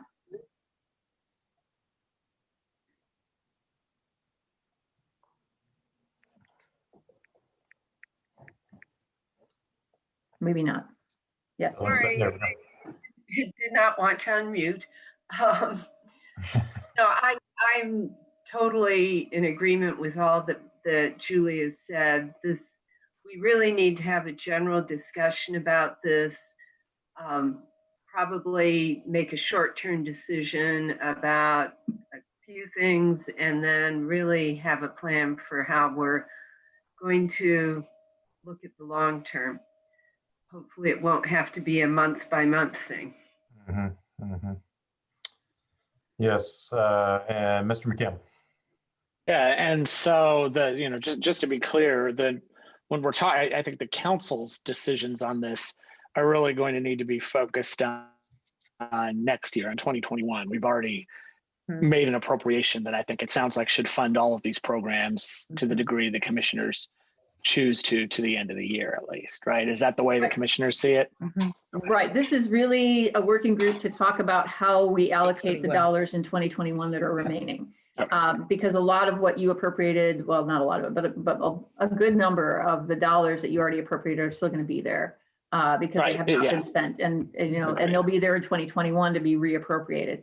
And again, I think it would be good to have some lines, food, shelter, childcare, business, social service, township assistance, and to really kind of figure out how we're going to allocate those dollars, how much goes in reserve, how much goes for reserve and or county expenses, however it's done. But I think that would be a really good thing for the council to see and to talk about in the first meeting in January. Right. All right. Anything further from council members? Yeah, Mr. Deckard, sorry.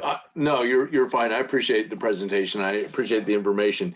But essentially tonight, the only thing you need from us other than this general discussion is the working group or representatives for a working group, et cetera. There's nothing for the needs of the community that are not going unmet. All right. That's right. Absolutely. And we could just come across and say, hey, here's our plan and give it to you in January, but we'd rather work with members of the council to come up with a plan. Okay. All right. Well, I do want to commend all the work that is beyond work in doing it. And every bit of this process is literally finding your way to the doorknob in the dark with about 30 people behind you.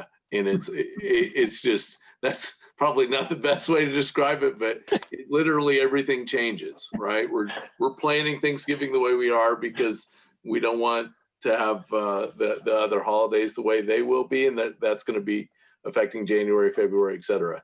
So thank you very much. Very good. And if there's any council members who are interested in working on this informal group, just shoot me a note, let me know, and we'll get all this sorted out here and get that in place soon. All right. Well, thank you, Commissioner Thomas. Thank you, Commissioner Jones, and Commissioner Githens for being with us tonight. And we look forward to continuing this conversation. Thank you. Okay. What do we have next here? Council office. We've got an additional appropriation request.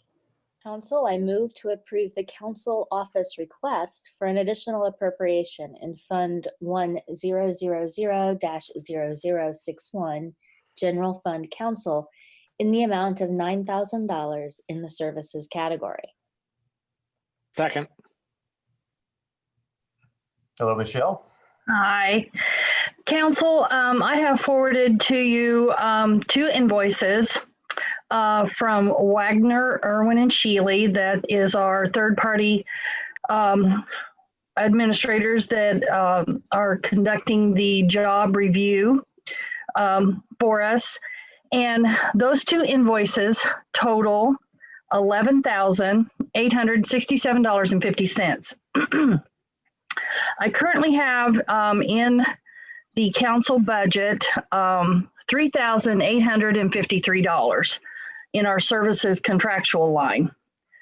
My plan is to ask for a category transfer from the supplies into the services, which I will bring that to you in December. But that amount would be $818 and some change. That still leaves a balance of $7,000 around approximately $7,100. We also have currently, sorry, we also have in our services category, we have $1,200 in the travel training line.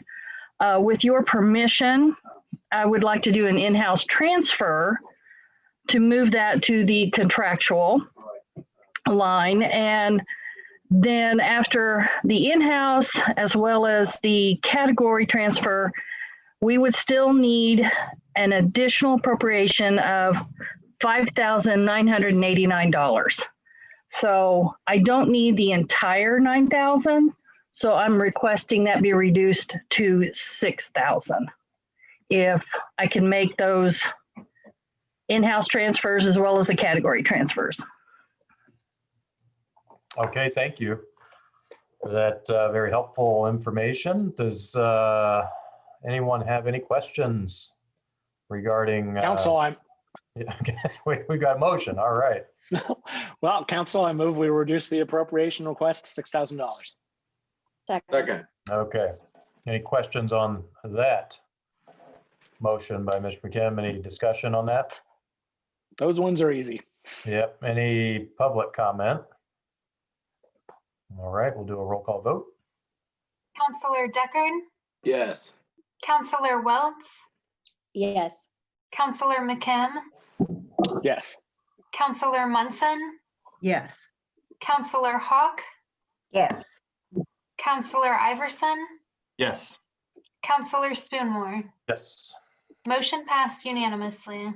Okay, now we'll go to back to the underlying motion as amended and vote on that. Do we have any questions or comments for Ms. Shell?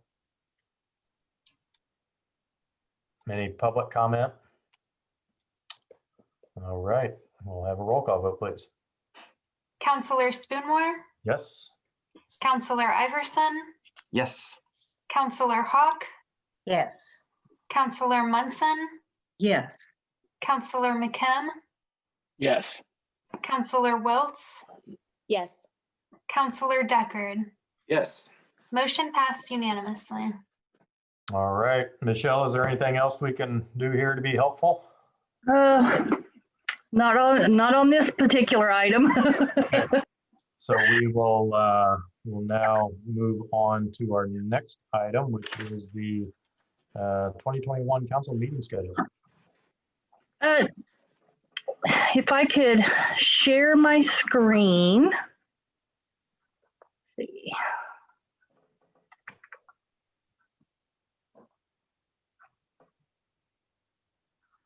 Okay, I have emailed everyone earlier a copy of what I'm proposing as the council meeting for 2021.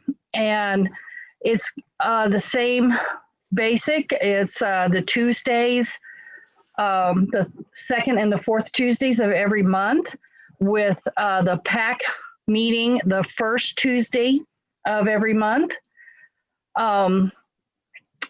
What I want you guys to discuss, think about, is this down here at the bottom.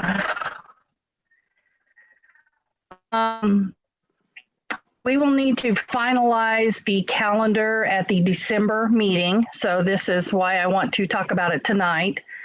In November, we have 5 Tuesdays. The fourth Tuesday falls the week of the Thanksgiving. And so with that, that gives us an opportunity to move the work session to that 5th Tuesday. And then that avoids the holiday week, just like this week, kind of thing. So, but that's totally up to you. And then in December, the 4th also falls on the 28th in December. So you could technically, if you wanted to, change it to the 21st. So those are just some alternate dates that I wanted you to consider. And then The dotted lines, dotted dates up here in September is what I'm looking at proposing for the 2022 budget. I know we just finished 2021. We don't want to even think about 2022, but if we can go ahead and set kind of at this point, set these dates, then I can build backwards a working calendar as to when we need to start doing things. So this helps me in the long run plan ahead for all the departments, for you guys on what dates we need to meet in order to finish up our 2022 budget kind of thing. So there was some concern this year with how we did so much, and some of the meeting nights were getting long. So if instead of doing it over 4 days, I could spread it over 5 days. And but we could still hit our goals of publication and our public hearing meetings, as well as our adoption dates, and still be done by the middle of October. So that's what I would like for you guys to look at, think about, you know, give me any feedback with regards to making any changes. Yeah. I also asked for you guys to, sorry, I was gonna say, I also requested to find out if you wanted to change your meeting times, but everyone, there was few that were flexible, some that didn't really, you know, said didn't mind, but then there was a few that says, you know, 5:30 works best. So I think that's still totally up to you guys, but it looks like we need to just stick with the 5:30 meeting time. Okay. And then just to reiterate, we have to have this, we'll be voting on this in December at the regular session meeting in December. Right, December the 8th. Mm-hmm. Okay. Okay. So, well, you know, so we've got a few things here to look at and that we can discuss when it comes to calendars and schedules and so forth. I'm a big believer in seniority and what the thoughts are of those who have been around the longest. And so I'd like to start with our longest serving council member, Ms. Hawk, and see what her thoughts about this are. Would you have any initial thoughts that you'd like to provide? You need to unmute.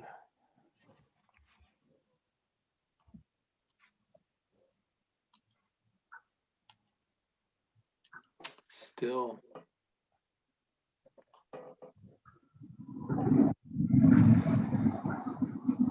Now can you hear me? Yep. Yes. I kept clicking on the button for it to unmute. Well, anyway, one thing, and I don't know that we would have a date for this, but it would be good if we could try to avoid meeting on the Tuesday during the fair, because many of us like to be a part of our county fair. And I'm thinking of the big things that we do every summer is we have the fair, and then September is always a busy time for the fall festivals. You know, wouldn't it be wonderful if we really did get to all come together and celebrate those things? And it will all depend on what's going on with the virus, of course. But I mean, those are just sort of thoughts that I was looking at to say, are we getting close to that?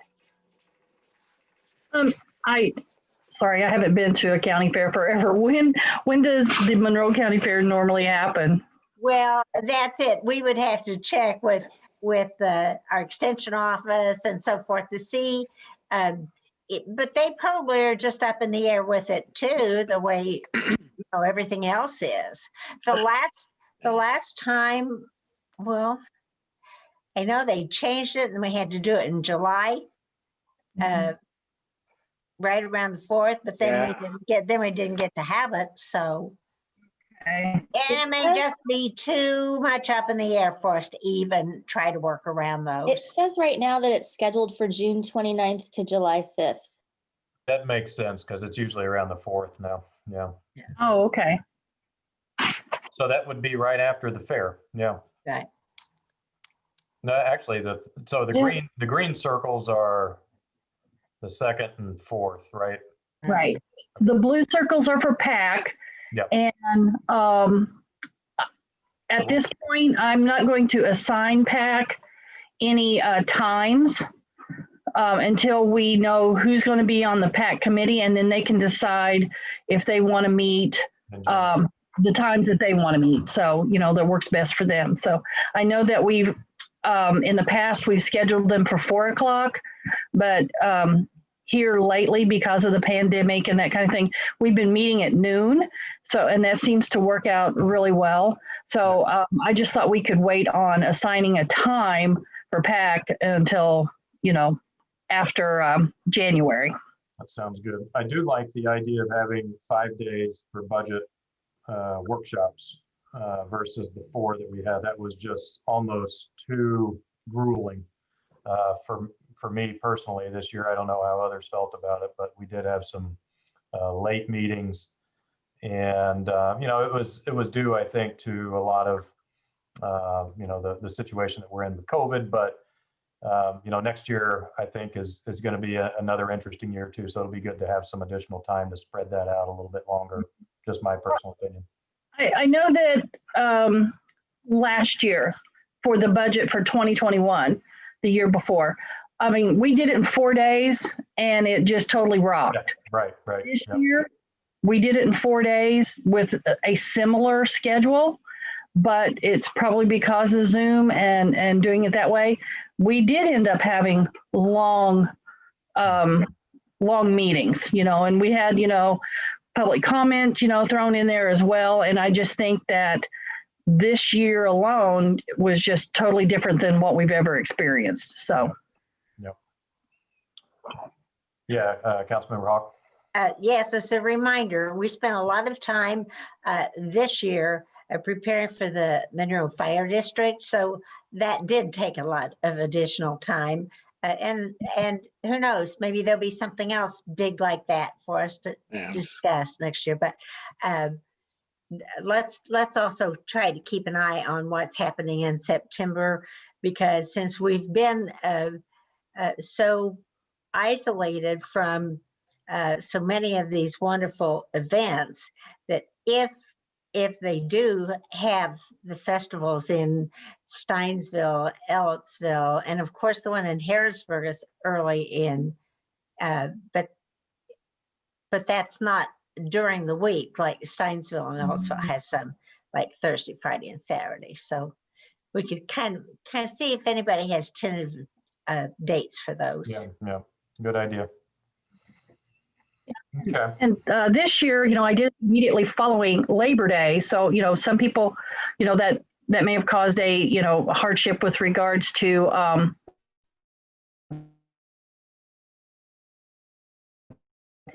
that kind of thing. So I just thought moving it, completely holiday, maybe that might help and give us an entire week. So. Of moving if the needed. November work session to the 30th, especially given the fact that the December regular session will be 2 weeks later. So I think that would be fine. No problem with that. And I'm also fine with moving the December work session up a week as well too, if that, but I'm fine either way. So no big deal one way or the other, but I think that. If council members would just, let me know their preferences right now. I mean, we're not going to vote on it until, December, but, I'd like to know how you want me to create this, meeting schedule for you. So. Go ahead, Councilmember Hawk, and then Mr. Anderson. Yeah, so in case any public is listening to this, this is not just us talking about how the 7 of us would like to interact and what dates would work for us. It's also, we have a lot of members of the public that likes to be, watching with us, and other county employees. So we have to think about what their schedules are too. But I think it's wonderful, Kim, that you are looking at all of the different things that could affect what not just us, but the public would be doing at such times. So thanks. Yes. Mr. Iverson? Yeah, Kim, thanks for doing this.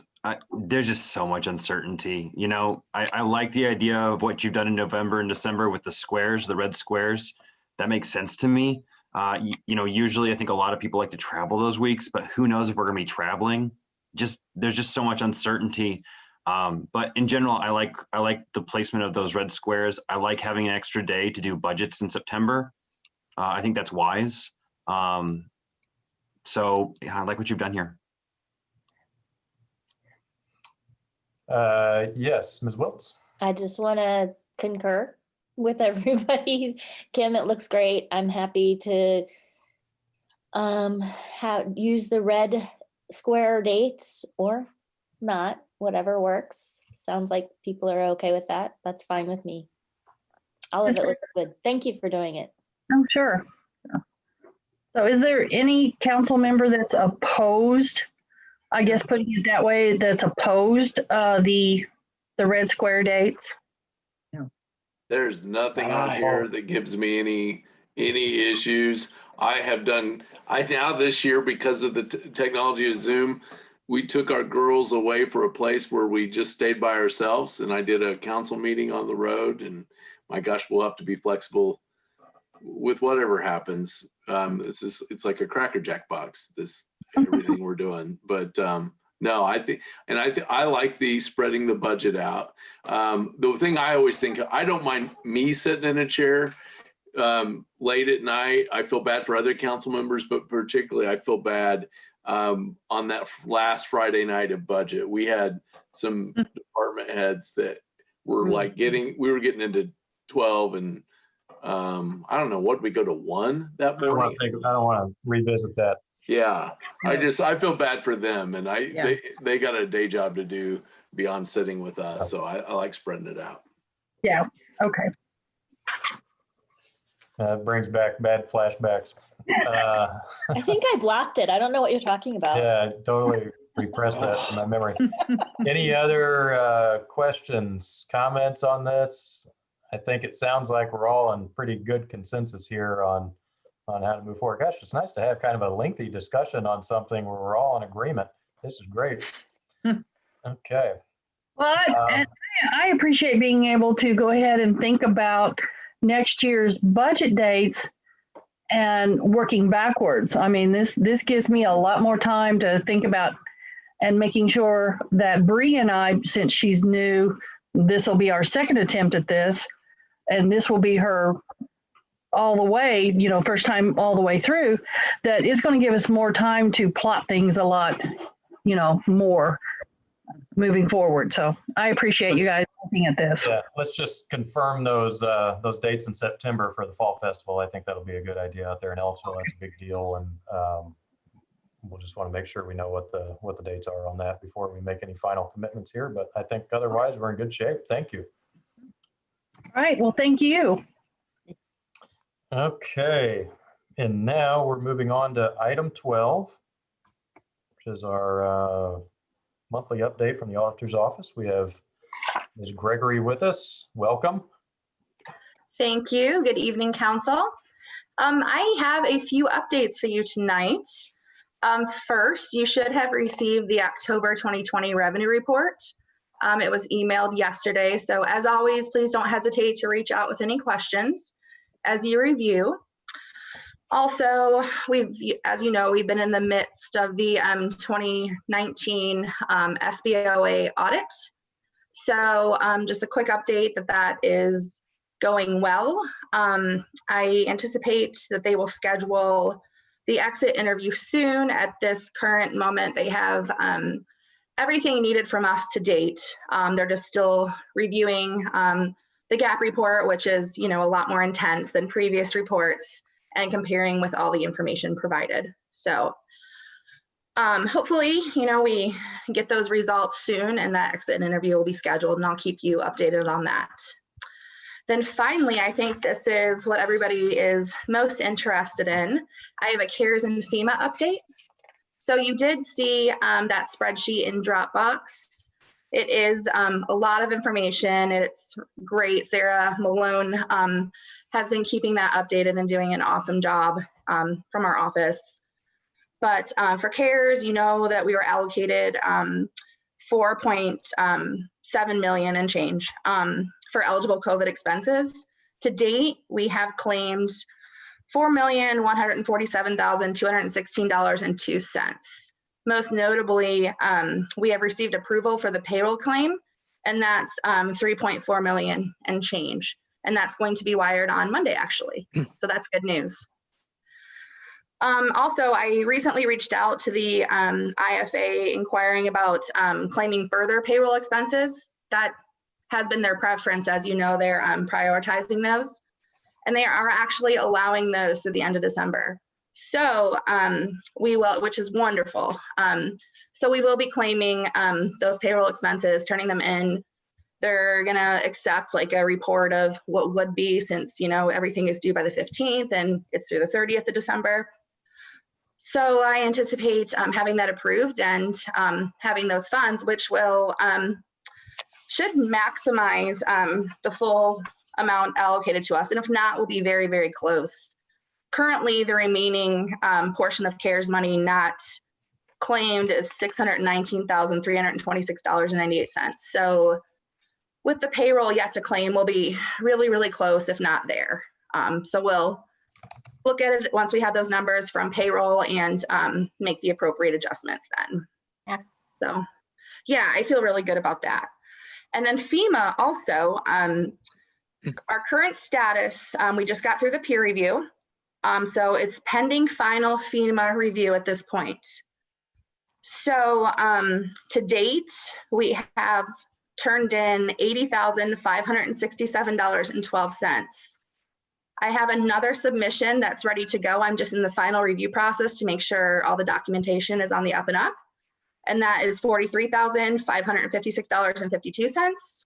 We have another $5,100 that we still have to prepare to turn in. And then hoping we get the 75% of the total amount claimed, it would be about $97,000. So, I feel pretty good. As you know, the FEMA requirements are a little bit more stringent, so not as much is eligible. But all in all, it's been a process, but we've gotten there, and I feel pretty good about it. So, does anyone have any questions? Any questions? Yes, Mr. Iverson and Ms. Wiltz. Yeah, Bree, a couple of days ago, Governor Holcomb announced a new initiative, $20 million in additional CARES funding for counties to advertise and get compliant with the new measures. Do we have any word on Monroe County's share of that, or any word at all about that? I don't have that information in front of me, and I actually need to dive in and look at that further. I want to say, please don't quote on this, that it's around 400,000 allocated to Monroe County. I could be making that up. That just feels right now. So I will get that information and send it once I have it in front of me. But yes, and we will be able to use that, for some things. At this point, I need to get myself informed before I provide you information.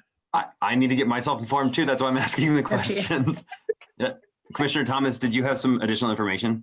I do, if I might. So that's funding for the health department. And it is for personnel and public relations. It's a very specified range of things.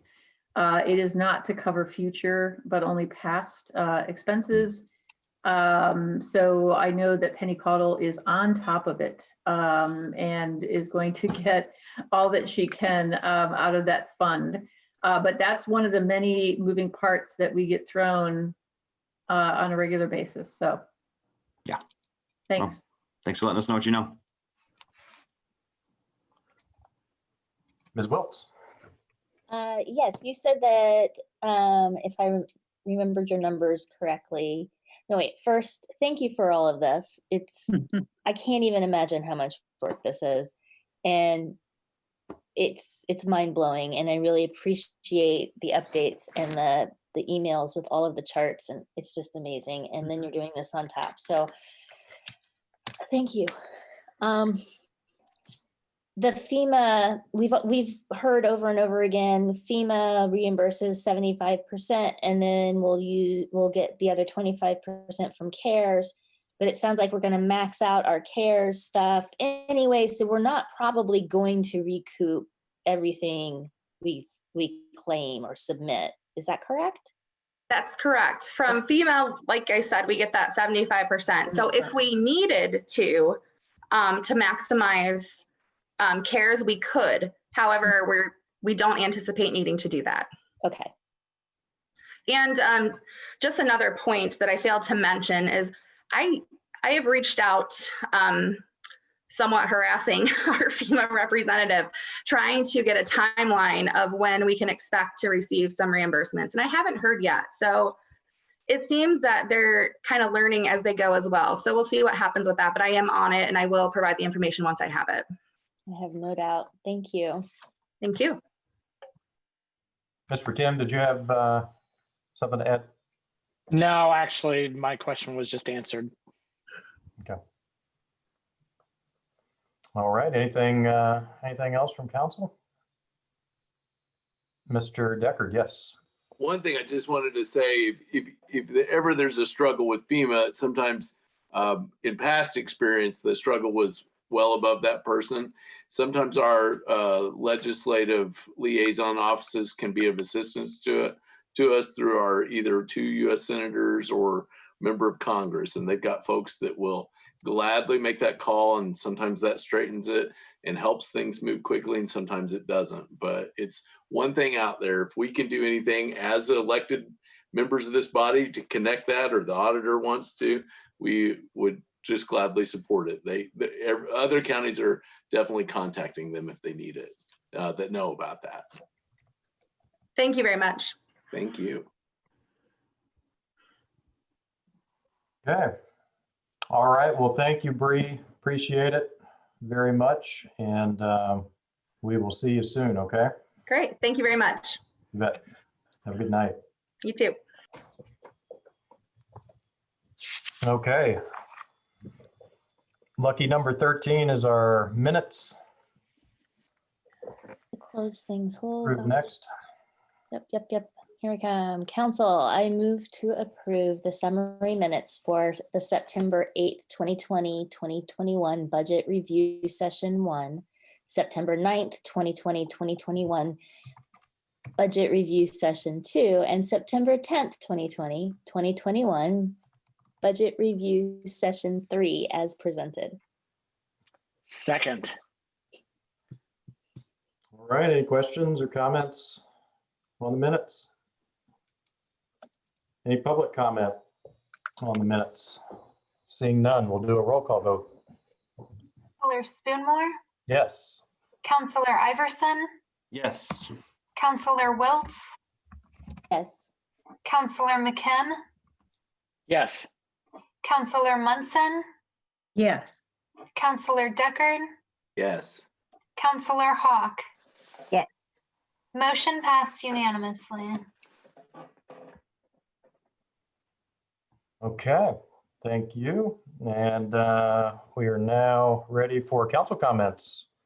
Our last item on the agenda. Are there any council members who have closing remarks to make this evening?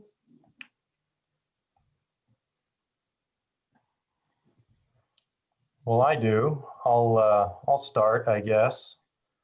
And we're heading into Thanksgiving, and as we head into Thanksgiving, I just wanted to say something here quickly to all of our county employees and to my fellow elected officials in the county.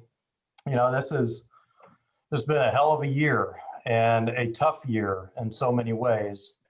And now the holiday season is upon us, which is always kind of a time to reflect on things for me. And as I look back at 2020, what stands out to me more than all the trials and uncertainties is the incredible wave of resilience and optimism that has risen to meet them. You're a part of that inspirational response, working through the challenges, giving your best every day, truly making a difference. And I just want to thank you. It means everything. It means everything to our community and to Monroe County government. So I'll close with that. Anything else from other council members before we adjourn? Well said. All right. We'll see you all next time. Have a good evening.